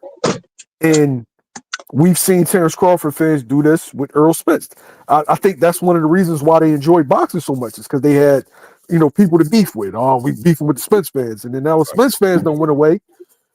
Then now you had your little thing with the Canelo fans, and then now it's okay. Well, who do we beef with now? Now they want to put Boots out there. They want Boots to be a crash dummy. They're like, yo, not say a crash dummy like you would lose, but I'm just saying they're not listening to anything he wants to do anymore, and they're making it all about go fight Terrence. Go. Why? Terrence is gone. He's at 168 right now, maybe coming down to 160. Maybe even entertaining retirement. This can be Boots' legacy. This could be his era. This could be his time if you allow him to do the work the way he wants to do it. Let him finish and do as much work as he can at 154, but organically. But Clay, we have to be honest. Bud doesn't want to fight him. Right. I cannot. He just beat Canelo, right? Mm-hmm. He doesn't want to fight him. Let the shit go. I understand it draws and views. I get it. We're here to make money. I'm tired of getting these Bud Vengers in my fucking comments, bro. They're getting used. They're allowing Yes. the media to use them. It's like you guys gotta. I'm a Bud fan, bro. You know what I mean? I'm a Boots fan too. I'm a generational talent fan. You know what I'm saying? I can recognize generational talent, but you guys are just letting these people use you. Hold on now. Boots don't even. Why you gotta even clown? Look, the fight is not happening. Bud doesn't want the fight to happen. Look at what Boots has in front of him. These guys shouldn't even be in the same conversation no more. The moment Bud fought at 154, collected a WBA title, and Boots was on his mission to unify titles at 147, that conversation stopped. The only thing that was going to change it is if Boots came up to 154 while Bud was there. He went up to 168, fought Canelo. It's over with, man. He beat him. It's done. It's over with. That shit is done. Marquevion, appreciate the love, man. My guy. Let me say. Can I say something? JD94.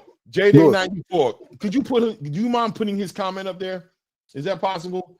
Yeah. Now look at him, right? Claymore was on Boxing Voice saying Boots does half-ass call-outs towards and said he has a snake tongue. Oh, I love it. Thank you. I appreciate you, right?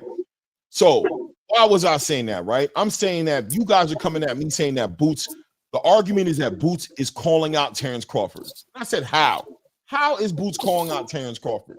I said he says things, and I said respectfully, he says things that could lead you to believe he's interested in that, but on the other side, he lets you know that he's really interested in doing something else. And I'll give you a perfect example. With the whole move from 147 to 154 pounds, what happened there? The biggest confusion in the world. Somehow, whatever Boots told Eddie Hearn and whatever Eddie Hearn told Turkey Al-Sheikh, Turkey thought that Boots would be interested in fighting Vergil Ortiz at 154 and even put it on a flyer and promoted it as a fight that was going to happen. What did Boots come out and say?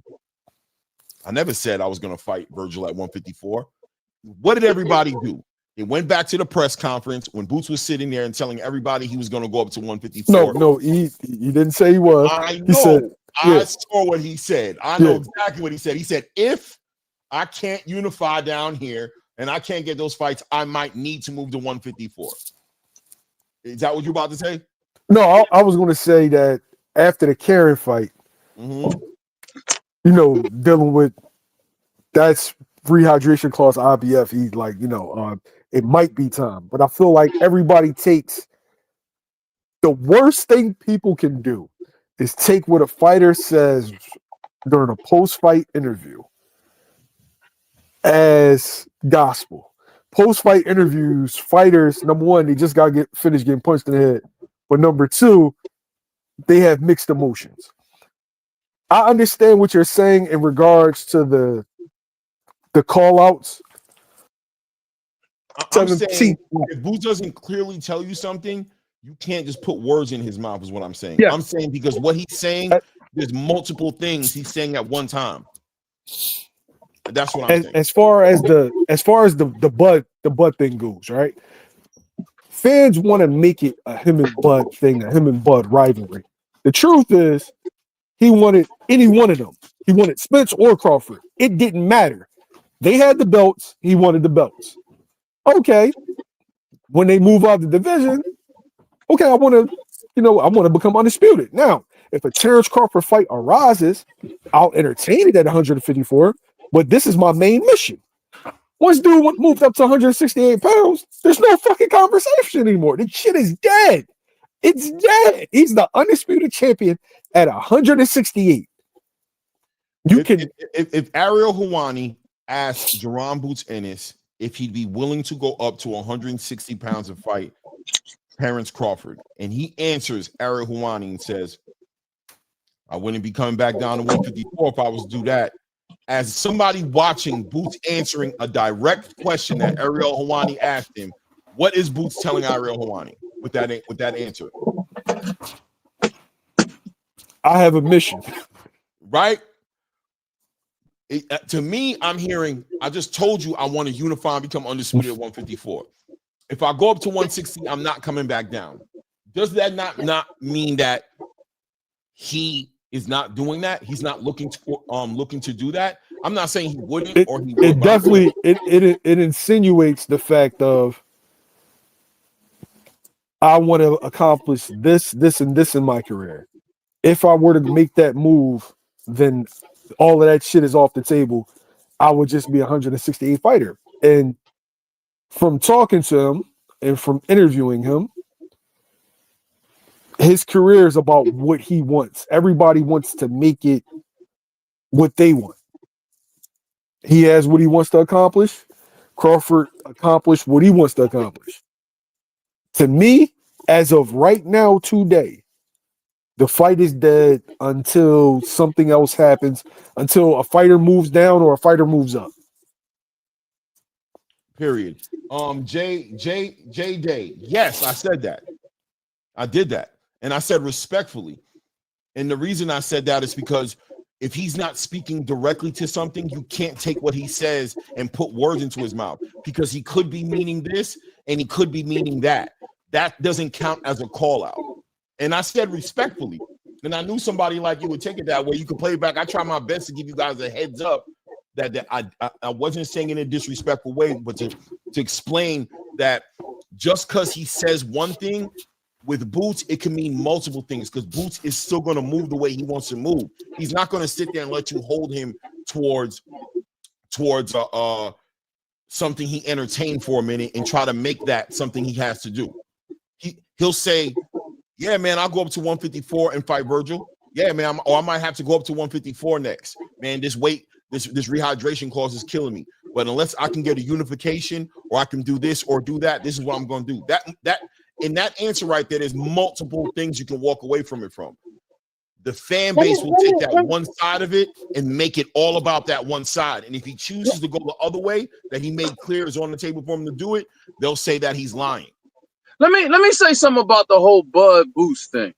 This is something that, to me, I'm just not quite getting with people, man. JD, you the one. In sports, whether it's boxing, football, basketball, sports is about competition, and you have opponents. Although Boots is moving in one way in his career, and he has a different career trajectory than Spence and Bud, these guys are just in and around each other. So there's going to be friction there. Now, fans can sit back and listen to things, hear things, and try to interpret things and all of that. But the fact of the matter is that they are competitors. So when Boots went to the camp with Canelo, so what? I'm his competitor. I'm supposed to irritate him. Maybe I can irritate him into a fight. Just like Shakur went down there what they said with Jake Paul before the whole Tank thing fell out. They competitors. It ain't like when people tried to bring up the whole other race issue and all that. It's just silly. They supposed to rub each other the wrong way. It's competition. Like that's it. And I don't think the fight is going to happen. I mean, like personally, and I said it yesterday on Cigar Talk, I think Boots would beat the dog shit out of Bud right now. If they was at the same weight right now, that's what I think. But I'm just saying it's probably not going to happen. But this is competition. So all of they can listen right now. If you watch one of the recent interviews with Sugar Ray Leonard, he still be throwing jabs at Tommy Hearns, and they not gonna fight. Sometimes it just be like that. Sometimes this guy's just your competitor. He's your opponent. My man Clip says after the Boots stopped Avanesian, Turkey FaceTimed Eddie and Boots and offered the Crawford fight. Crawford only wanted Canelo. That's true. But after a certain amount of time, this fight doesn't make sense. Am I mad at Terrence Crawford for wanting Canelo over Boots? Fuck no. Like, come on. Hell no. Like come on. Like, but when people keep bringing up, I feel like people have revisionist history on like the Terrence Crawford Boots situation. I feel like it's taken a life of its own, and you know, people are being very disingenuous with the conversations that they're having about motherfuckers turning down fights, or you know, you could have went to the WBO route. Like I've talked about this in length. That fight, it was never going to happen. Timetable, it was never going to happen. And I feel like right now, today, we're better off talking about Boots at 154 and Terrence. Maybe Terrence is going to be the crazy boyfriend in the Tyler Perry movie. I don't know. You know what I'm saying? Maybe he's gonna be kicking somebody down the steps, man. You know what I'm saying? Like that's where it looked like it's heading for Terrence Crawford. I mean, I hope so. Shit, go get that money. Shit. Ishmael Henson isn't a boxing manager. He's an entertainment manager. And I'm looking at the pictures. I'm looking at the pictures with Bud, and I see what direction this is going. He's going to be Tariq's enforcer in the next season of Power. Mm-hmm. What's up? Hey, let me say this, man. Okay. If Boots coming, I'm like, they're coming out with another season of Power? No, I'm just saying, like, that's where this is going, yo. Is Boots coming down here for the Vergil fight? Yes. I'm proud of him. I see he's maturing and understanding this side of it. He got to do this kind of stuff. That's good, man. I think that's really it's gonna shut, it ain't gonna shut everybody up, but it's gonna shut some people up because now he's really being proactive as far as doing the verbal stuff, you know, we're calling people out. I'm proud of him for that because I know he probably really just rather be in the gym or somewhere chilling, but he actually coming down here. That's good, man. I can see he's getting an understanding that he's gonna have to do a little extra shit. You know what I mean? That's what's up, man. Now, If I wasn't working, I would go. Eddie, too. Eddie, I'm sure, is like, come on, man. Just Yeah. come with me. Let's do this. And he Yeah. walked with Eddie. It's his time, man. And as long as he keeps moving with his energy, it's gonna be a good look for him, man. It's gonna be a good look for him, man. I'm hoping that nobody gets in his way. Oscar, nobody, security don't get in him and Eddie's way, and they let him come up inside that ring. And Vergil and him are able to have a moment on the back end of him being able to beat Erickson Lubin. Because I'm really not even comfortable with looking past Erickson Lubin. I think people are really sleeping on what he can do. I'm just glad he's here, though, because that Erickson Lubin fight is 50-50. I really feel like whoever can implement their game plan and stay focused and execute their game plan is going to be the one that wins. That's a 50-50 fight to me. I know a lot of people have it leaning a little more toward Vergil because, you know, he don't know how to lose. He ain't lost yet. And Erickson Lubin didn't lost. But still, man, I ain't pooping on him. Baited into fights sometimes. He gets caught up into fights.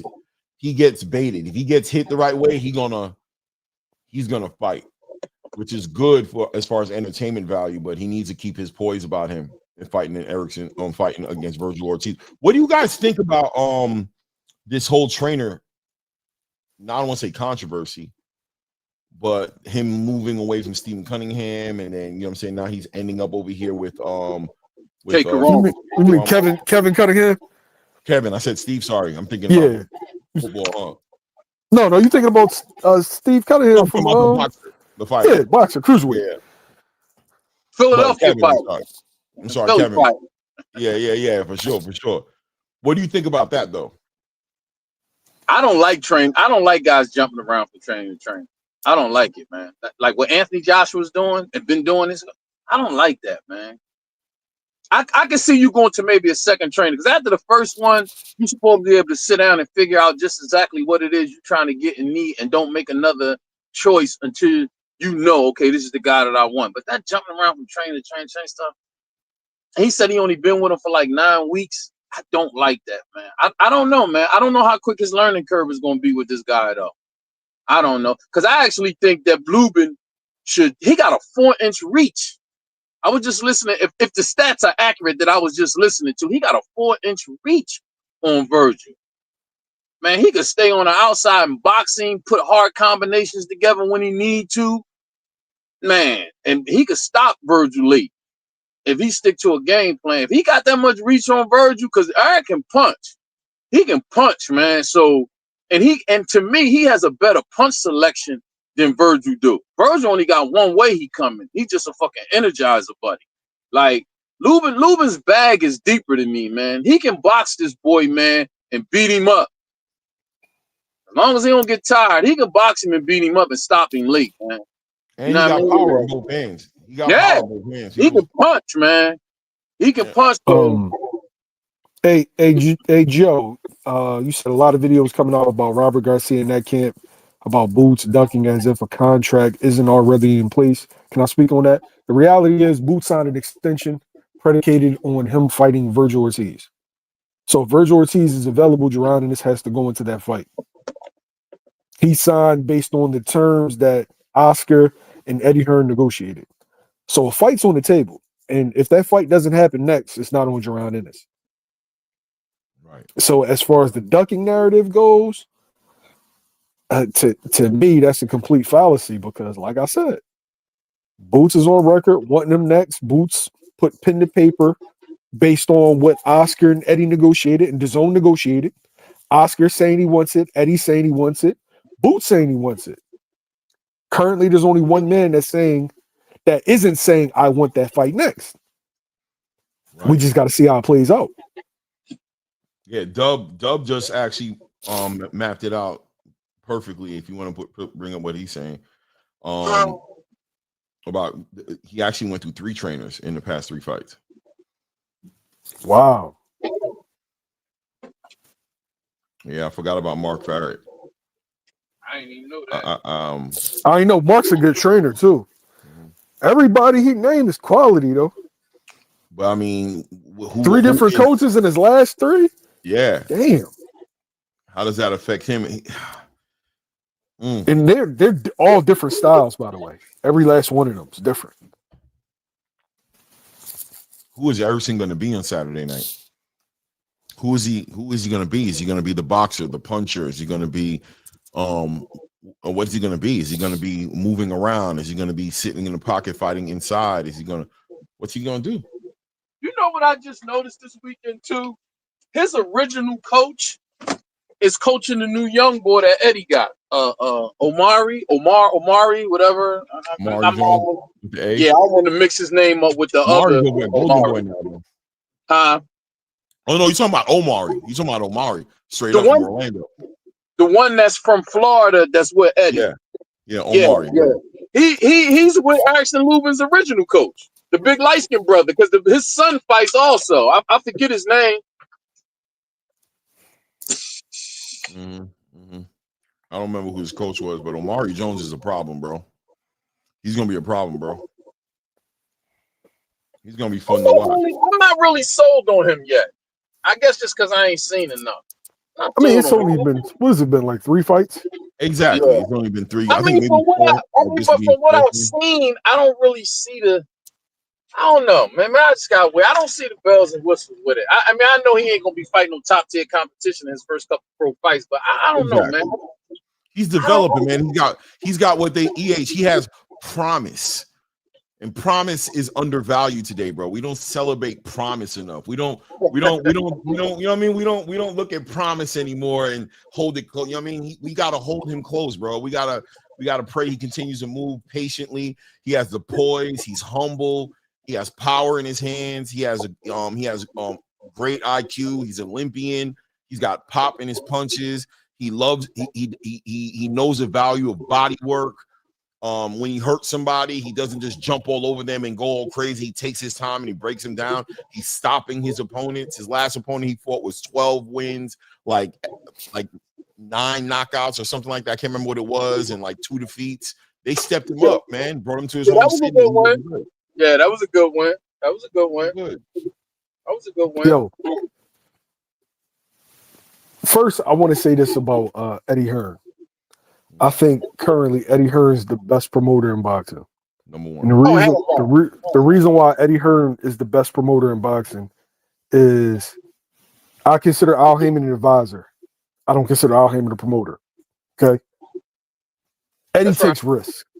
And Eddie's a young man. And when you're young, you want to let your nuts hang and you take chances. When you're old, you kind of get settled in your ways. What's always worked for you is going to, in your mind, is going to work for you. My pop had his routine, and me, I wanted to do things differently in the business. But my pop, this is what's been working for 20 fucking years. This is what we doing. Me, I'm like, times change. We got to change with them. Mm-hmm. Eddie did a hometown fight for a guy with 2 fucking fights. Mm-hmm. Eddie, respect the PBC. PBC currently, at a point in time, has Stephen Fulton, Danny Garcia, Julian Williams, and Jaron Ennis, and Latif O'Burlton all fighting on their platform, and they didn't do a Philly fight with those guys on it. That's crazy. Yeah, that's crazy. You had Stephen Fulton fighting in Minnesota. You had Boots fighting in fucking what is that? What is that? Carson? Yeah, the outdoor joint. Yeah, Boots fighting in Carson, and then when you headline Boots, you had him in a small room in AC. Danny Garcia, you had him fighting primarily in Brooklyn. If you'd have put all those guys on that same card, you telling me that's not selling out 20,000? Oh hell yeah, yeah. I think hindsight says that. Yeah, a lot of people was criticizing Al about that though, or PBC, whoever was responsible for that, like about not giving a lot of fighters hometown fights, which to me makes sense. If a guy's a good fighter, like start him there, man.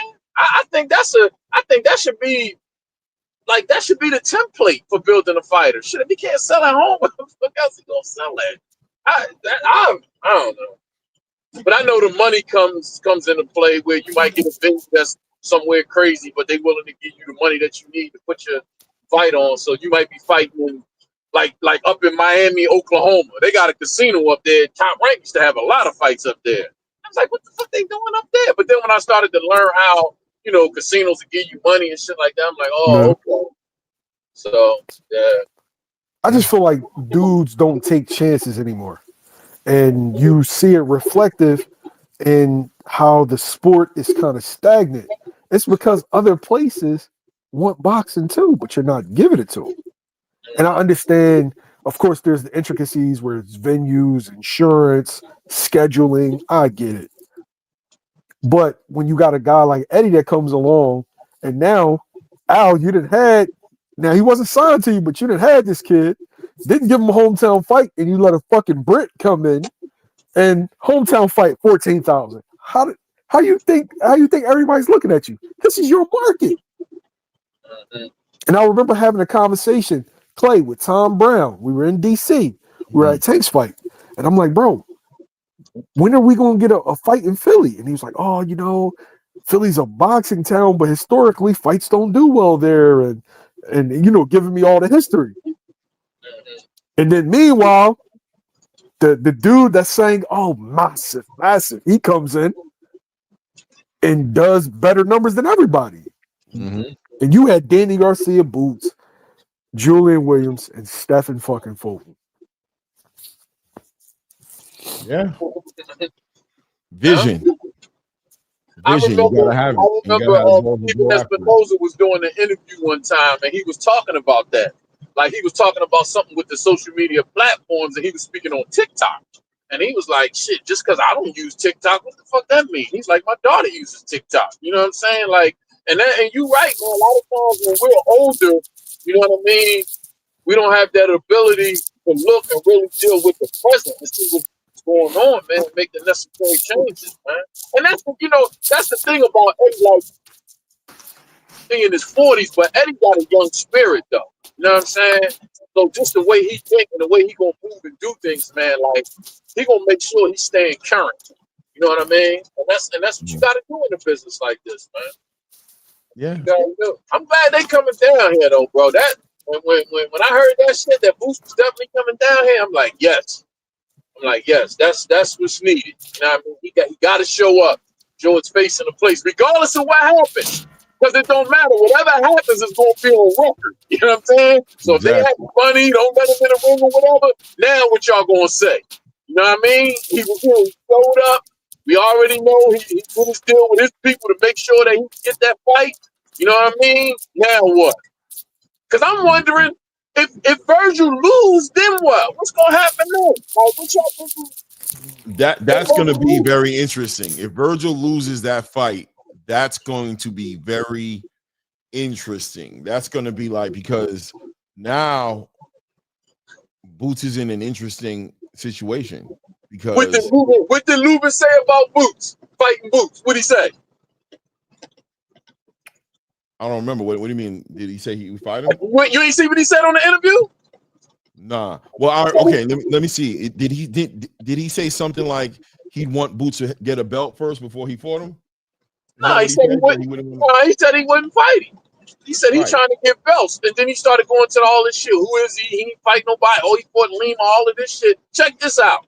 Who the fuck was you when you got knocked out by Chala? You see, and my thing is, I'm not, man, Lubin's my guy. Like, I fucks with Lubin. But I'm saying, you see how you went through what you went through in your career? When a younger fighter coming up, if you really feel like he don't have no value, you can just be like, man, I ain't going in that direction. You know what I'm saying? Like, he behind me. Like, I'm looking at other things. You know what I mean? I want to get a belt when I win. Woo, woo, woo. You ain't got to talk down on him. Right. Because every fighter's career, first of all, every fighter's career is not going to be the same. It's just not going to be the same. Look at Spence and Bud's careers. Spence pretty much had the red carpet rolled out for him. As far as the only fight Spence didn't get was the Keith Thurman fight, and that's because they was on the same platform. And for whatever reason, I guess maybe Keith had a better relationship with Al or whatever. I don't know, but he was able to dump that fight, just like Leo Santa Cruz and Abner Mars never fought Gary Russell Jr. They never. But then I found out later on, Gary was never signed with PBC, so you know that makes sense. You know what I mean? Once I found out, I think Gary Russell was signed. He wasn't signed with the PBC. No. He was signed, and he was signed, and the contract ran out. Okay. He was just doing, and after that, he was just doing one-offs. Okay. So how long was he signed with them? He was signed, I think, like early in his career, but around the time that he was like on Leo Santa Cruz in the mask, I don't Yeah. think he was signed. Like the Mark Maxwell fight, he wasn't signed. Right. Okay. So was he signed with the? Yeah, he was signed with the Lomachenko fight. Yeah. Yeah, he was signed with the. So it was a little bit after that, because I know because I actually just found out this year he wasn't signed with them. Because this whole I thought he was signed with them. You know what I'm saying? But I just brought that up because it's like everybody's career is not the same, man. It's just not the same. That's why when the whole thing initially came up, like Boots, I was like, man, he ain't got to fight Boots. Boots is behind him. I felt that way about Spence too. It's just like their career trajectories was going somewhere else. I remember, man, probably about 4 years ago when Spence was riding his high horse. Derek James did an interview, and they said at that time they was looking at Canelo and Gennady Golovkin. Derek said that. Derek said, "I've been studying Gennady Golovkin and Canelo." So PBC had been looking to make them, eventually wanted to make them fights with either one of them guys in the future. I guess they kind of was trying to wait to see how their fights was going to turn out. That's what I'm telling you, man. It's so ironic, man. The irony is crazy that Bud got that fight and then just took off from there. I'm telling you, I know Earl's sitting somewhere sick about that shit, bro. How everything played out. Because that really was supposed to be him. I remember that, and I know we all do. I mean, the whole Cowboys thing and all that. Like, Earl was he was that guy, man. But everybody's career is not going to be like that, man. Like, everybody's career is just not going to be the same in boxing, man. You might find similarities in guys' career more in basketball than you would in boxing. I'm gonna say something. I'm gonna be really, really respectful. But here's the truth. Can't no nigga that ain't never won a world title tell me about I need to do X, Y, and Z. Who you're not a bigger draw than me. You've never won a world title. I was the man. Say that again? No, I'm saying with the Lubin comments. Oh, okay. Yeah. It a lot of times it has something to do with tone, right, Clay? And Right. You never won a world title. You're not a draw. So you like putting these benchmarks on me about how I can get a fight with you. Who the fuck are you? Who are you? Right. You ain't me. You feel me? Like that would be just my perspective. Like, right. For me, I'm an asshole. Like when Dev made the comments, and mind you, I understood exactly what Dev is saying. Is like, look, I haven't fought at 47 yet. You know, who basically like who is Boots for me to be moving up to 152? But the who is Boots part, me being the kind of person I am, I would have been like, yeah, Boots. I'm not the guy that was getting knocked all over the place by Ryan Garcia. Like I'm not that guy. Like, you know what I'm saying? But what did you tell me about that too, though? What's the deeper psychology that you broke down to me about that shit? You talking about with how all the young boys are? No, the shit that you told me about Dev with him making them comments. You remember what you told me? What did I say? About this other guy coming in taking the shine away. I said that, but that's what I was referring to. And mind you, I understood exactly where Dev was coming from in the aspects of like, I'm not moving heaven and earth to fight this guy at his weight, especially if I feel like I've accomplished more than he has, and I feel like my star power is bigger than his. Like, I'm not, who the fuck is he? So I understand that, but but like I said, if I was in Booth's position, I would have been like, right now, currently in boxing, I have a better standing than you. But I think it's the same thing you was saying to me. Is the same thing. I'm gonna get in. I'm gonna get into that point that I made to you. I feel like all of these guys are like battling for like the same real estate. They want to be next. They want to be the guy. And I don't think they like the fact that other dudes be getting more attention than them. And I feel like they're all territory and they are naturally competitive. So in Dev's mind, like, nah, nigga, like I'm Dev, like undisputed. Like y'all talking about this dude, like he the face but I've done more than him. I should get talked like that. Shakur, I'm a fucking silver medalist, 3-division world champion. Can't nobody even touch me. No. When people talk about who's the next to hold the mantle, it's me. And so on and so forth. Everybody has that mindset. And I don't think they like when other dudes is getting praise over them, especially dudes they feel like they're ahead of. Yeah. And for me, that's all of them. And I think also too what plays into that is too, Bruce don't do a lot of talking, but he's still, you know, he's doing this thing. You know what I mean? For a guy that, you know what I mean, really just became prominent to people maybe in the last year and a half, 2 years, you know what I'm saying? Especially to the casual fans, you know what I mean? Like that's real. I never even thought about it that way. It's like, yeah, damn, a lot of these dudes probably like it's really to me, that's a kernel of jealousy. Because whatever you're doing, just keep doing you. And whoever gonna fuck with you, gonna fuck with you. Whoever not Now I don't think it's jealousy. I think it's like you said, people naturally competitive. But what are you competing for though? Because y'all not in the same division, so you're not competing for the same belts. So That crown though. The crown on being the next guy. Dev has a good claim to being the next guy. Shakur got a good claim to being the next guy. Boots got a good claim to being the next guy. Thanks. But see, Bill, listen, for me, I've said this before and I'm sticking to it, man. The fact that people like you and support you, I don't really think there's nothing you can do about that. You just gotta be you and let the chips fall where they may. Cause I look at Canelo, right? Canelo is as big as he is because of his race.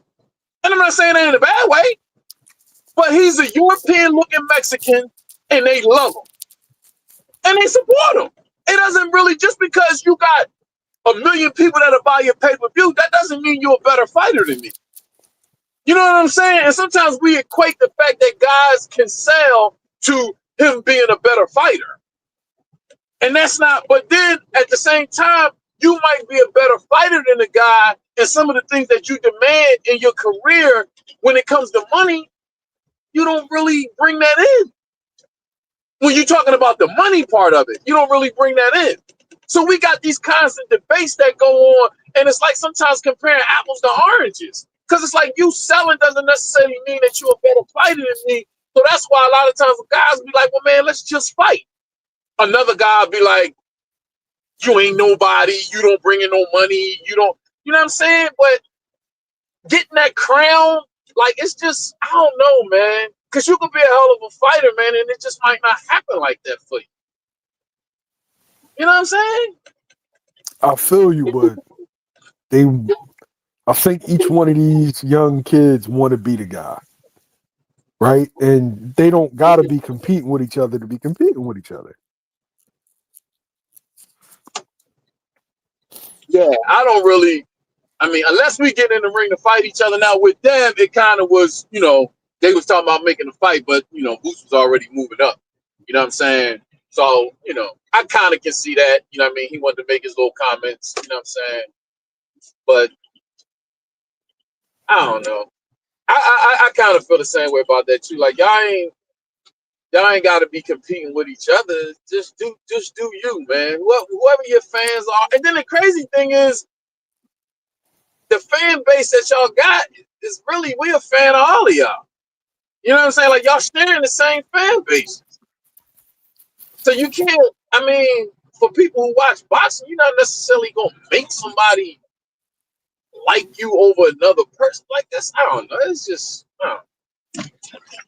Yeah, I think these fighters be on their own time. You know what I mean? And I do think they compete for that spot because we make it seem like there's only room for one. The way we are as fans. You know what I mean? So they're kind of competing for that energy. But look, at the end of the day, the best thing to do right now is fight the best fights you can fight, man, and stop trying to stop. I mean, listen, man, it's a roll of the dice. You got to be strategic about it. I understand the idea of matchmaking and the development of a fighter and fighting fights at the right time and being in the right position. like for me, example, I was one of the people who was an advocate to see Boots go and chase a title shot with the Boss Baharu if that was there.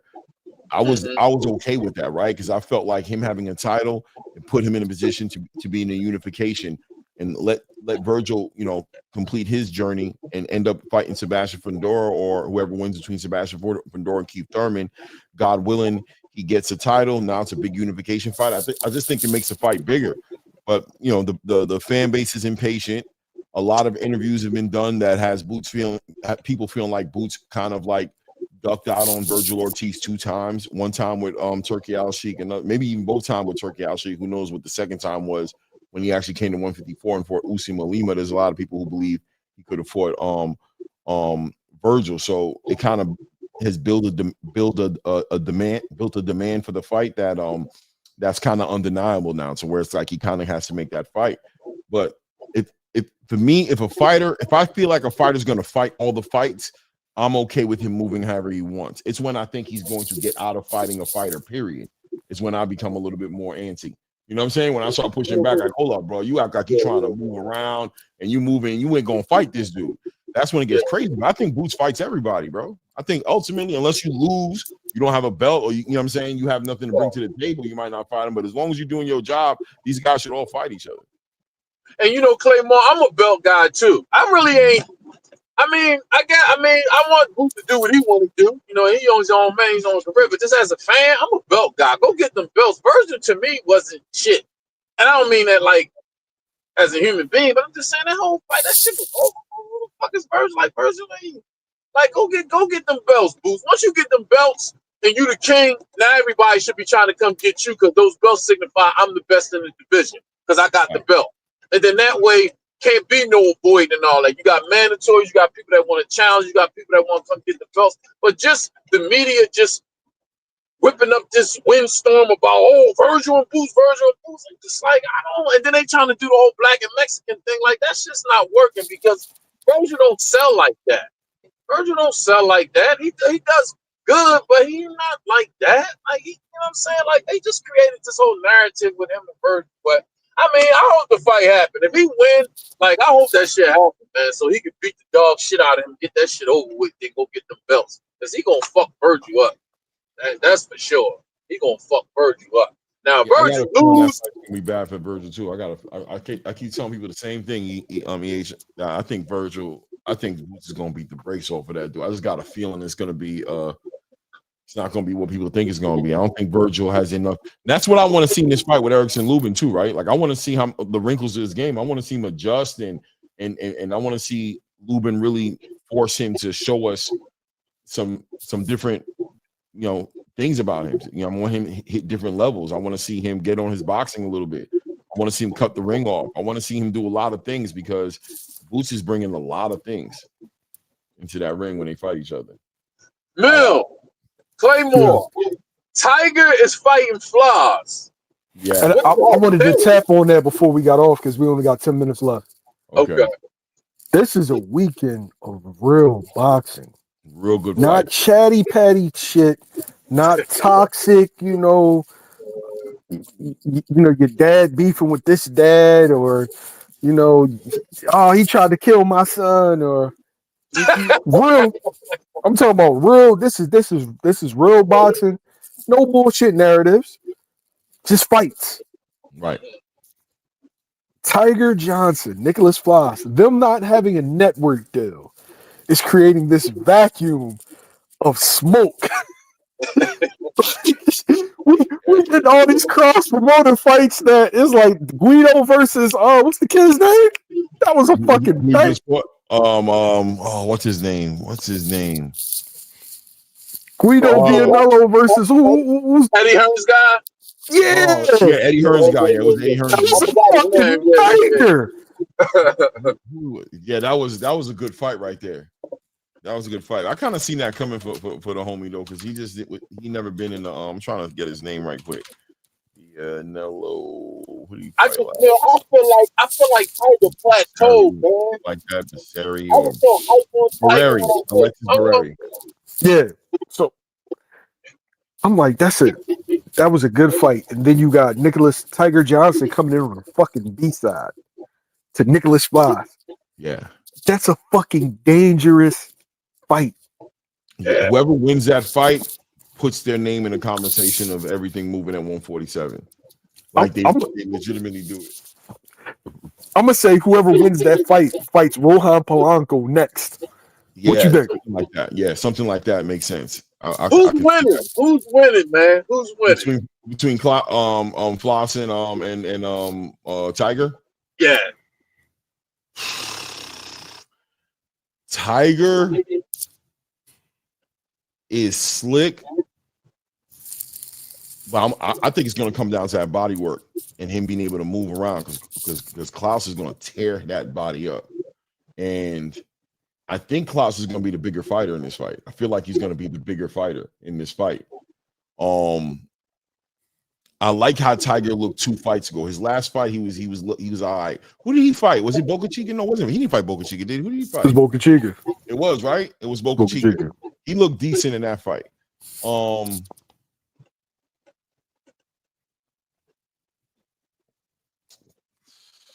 He got that dog in him too, though. Like, Klaus might get him, bro. Klaus might get him, bro. He might get him, dog. I'm telling you, he might get him. I think Tiger's going to look good for those first couple of rounds. It's going to be about those middle rounds. Bro, when I watched Tiger fight, and I was big on Tiger when I first saw him, and it seems like he gets to certain points in the fight and he gets stuck. Like something is presented to him and he doesn't know what to do and he gets stuck. And he kind of just stays there. And he'll get the holding and moving around. I don't know, man. I'm a little nervous for my man. I don't know, because the last time I seen Flaws, bro, that motherfucker, he just looked, bro. Yo. This is a tough fight. This is a great fight. This is a real boxing fans fight. Tiger's my young boy. I'm rocking with Tiger. But that don't mean I'm not scared to death. I think Floss might. I think he's gonna tear that body up. I ain't gonna lie to you, but Tiger's been showing me. He got a new trainer too, right? He left his trainer, right? I heard rumblings that he's not with PJ no more. I'm not sure. Okay, I noticed a blockage between their communication too. I actually said that before. I noticed that when he would be giving Tiger instructions in the corner, it looked like Tiger would just be tuning him out. Yeah. Right. So that's and we need to get back to this though. Boxing talk on social media has taken a sick turn. I'm gonna tell the truth. It's taking a sick turn. It's fucking toxic. It's nothing but gang warn and oh man, he's a coward. He's scared. His baby mama's a bitch and all this super fucking baddies of boxing reality TV shit. You talking about the creator space in boxing? The creator, yeah, the creator space. And then when fighters and trainers get on this creator space, they act a damn fool. Yeah. Pro box is real boxing. And I'm not saying that the zone in Matchroom and PBC are real boxing, but ain't no frills. There's no, pyro. There's no like sexy shit. It's just boxing. Right. Nicholas Blas and Tiger Johnson is real boxing. Yes. No frills, just steak and a fucking baked potato. Ain't no salt poppy, steak and a baked potato. That's a great fucking fight. We need to get back to talking real boxing. That's what Claymore Reign is, man.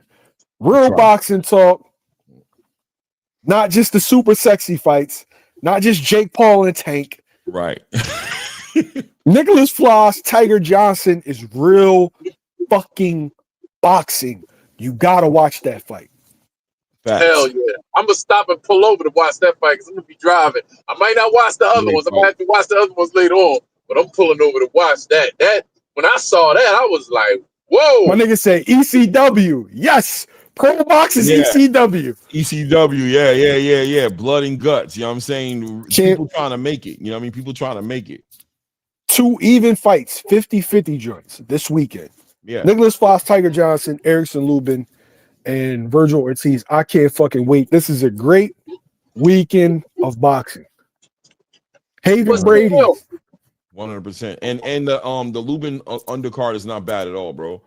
Darius Fulgham is fighting on that undercard. You have Josh Edwards is fighting on that undercard. What's that kid's name? Cruiserweight. Yeah, you got a cruiserweight on that undercard. Let me pull it up here.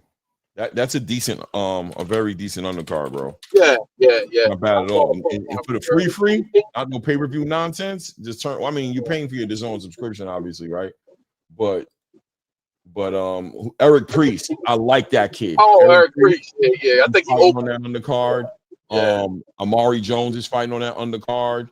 You know what I'm saying? There's some decent fights on that. You know what I'm saying? And David Stevens is actually who's fighting Darius Fulgham. That's gonna be a great fight, man. Oh, David Stevens.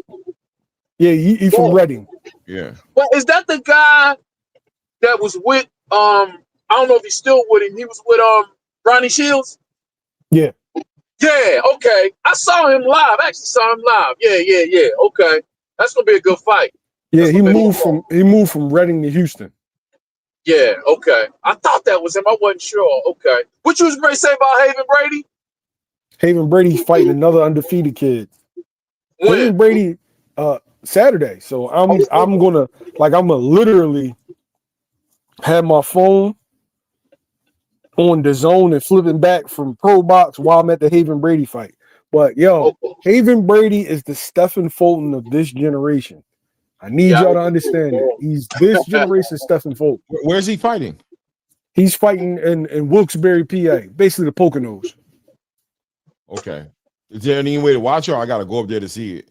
I think you might have to go up to see it. I'm not sure. Like I'll inbox you and let you know if there's like a streaming service.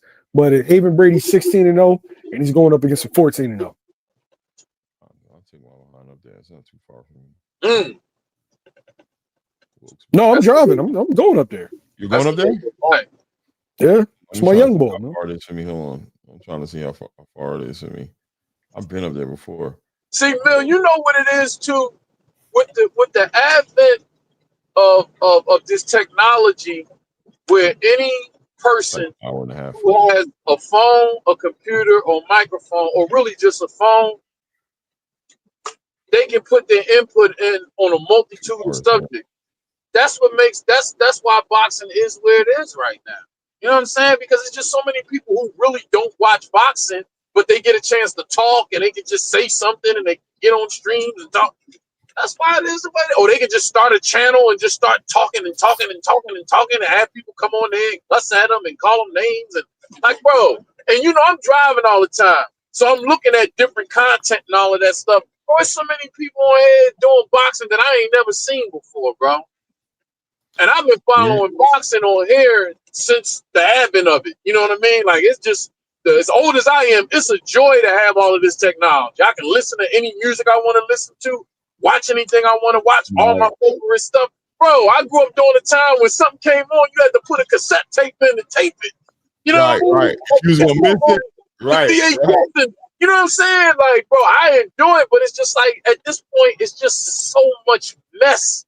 You got to filter through the mess to really find the people that really enjoy whatever it is you trying to watch, whether it's boxing, basketball, whatever. You know what I mean? Boxing is a little bit more wide open. You get something like basketball, you pretty much know who to listen to because you know who's on what's what. But boxing is so wide open, man. It's just like, it might be anybody on here, man, talking about boxing. It's just like, people usually jump into this space on the back of a fighter. And they try to make it all about that fighter, and then they all of a sudden they're against all the quote unquote enemies of the fighters. They're very rarely. I say it's all good. It's kind of like Jake Paul, like bringing eyes and attention to the sport is a good thing. But my thing is, if you're gonna be in it for real, man. Watch boxing, man. Cover it, man. Because I feel like with this whole entire Tank era, a lot of fighters didn't get the attention they deserve to get. You know what I mean? And it hurt. And I think that hurt the sport in the big picture of the sport, man, because everything became on the back of that guy's back. And dare I say, if there's an argument there to say that pressure broke that young bull a little bit, you know what I'm saying? Putting all that pressure on him and not allowing boxing to just be, you know, what it could have been. And now with this next generation, we need to give them the support they need. We got to give Abdullah the support. We got to give the Shushu Carringtons the support. We got to give, you know what I mean, the Brian Normans Juniors the supports. Obviously the Jaron Ennis the supports. All the up and coming fighters. There's a lot of them right now coming up, bro, that need us to cover them and give them that attention, man. You got Hey, Claymore, are you from the Northeast? Yes, sir. Yeah, I'm from New York. I live in yeah. Okay, I thought New York or North Jersey from the home point. Do you remember a clothing store called Sims? Yeah. You remember their slogan? No. You'll remember it when I say it. An educated consumer is our best customer. Yes. Remember that? Bro, you can't help when ignorant people get involved, you know, in something. Like, you know what I mean? People are uninformed. They got the freedom to get involved and give their opinion. You know what I'm saying? Like, you can't help it, man. It is, especially with this technology now, like, it just is what it is. There's so many people that get into it, man. It's like, and people get arrogant. They get real absolute, right? Like, boxing is something that is very speculative and opinion based. A lot of it, especially on the fights that have never happened, right?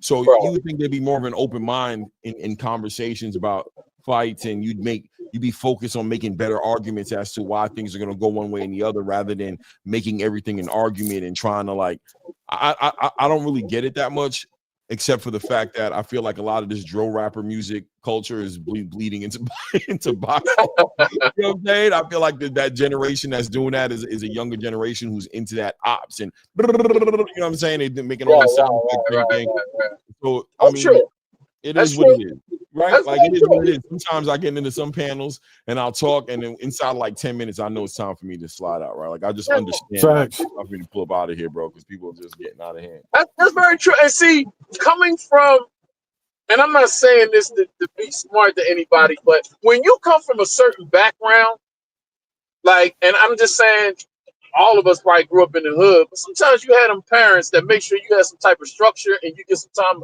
halfway decent education. Yeah. When you start to talk, you don't realize it sometimes till you get outside of that. You start to talk to people and they are ignorant. I tell Mill all of that all the time. Like, bro, it's very difficult when you are intelligent. It's not the fact that you're disagreeing with somebody, because any of us that have any type of, and I hate to say it this way, but any of us that have any type of schooling, if you understand anything about academic debate, then you understand that sometimes people are going to be on the opposite sides of the issue, but there's still rules to that engagement. You know what I mean? And it's a certain way that you present your information and all of that. And sometimes people just, when your mind doesn't work like that, you argue like a broad. You know what I'm saying? Like, that's just what happens. Like, it makes no sense. The stuff that you're saying, it just doesn't make any sense, man. You can tell when you listening to somebody, because I done heard Claymore say stuff, I done heard Mill say stuff, I done heard G Hack say stuff, I done heard Breadman say stuff that I disagree with. But the way you presented it, I'm like, okay, I see where you're coming from. I don't agree with that, but I get it. You can tell when somebody put thought into the opinion that they gave. You can tell. But a lot of times, like you said, people are just riding in on the coattail. And I never even thought about that part of the psychological part, that we got a generation that's growing up, like you said, in this drill era. You know what I'm saying? So their whole thing is just about, oh, I don't even know why you my ops, but you my ops. Oh, man. To you. Yeah. Hey, yo, we 2 hours in. I appreciate everybody for stopping by, but I'm about to go to sleep. Okay. EH, my man, appreciate you hopping on. Claymore Rain. Everybody subscribe to him. Great fucking boxing channel. Remember, Erickson Lubin. We got Vergil Ortiz and Jaron Ennis waiting. Nicholas Floss, Tiger Johnson. Great fucking weekend of boxing. Yes. Abbas Baru, Xander Zayas. Shit's starting to heat up, man. T.O. and Shakur look like it's T.O. and Shakur. So look, let's get back to being in a positive space.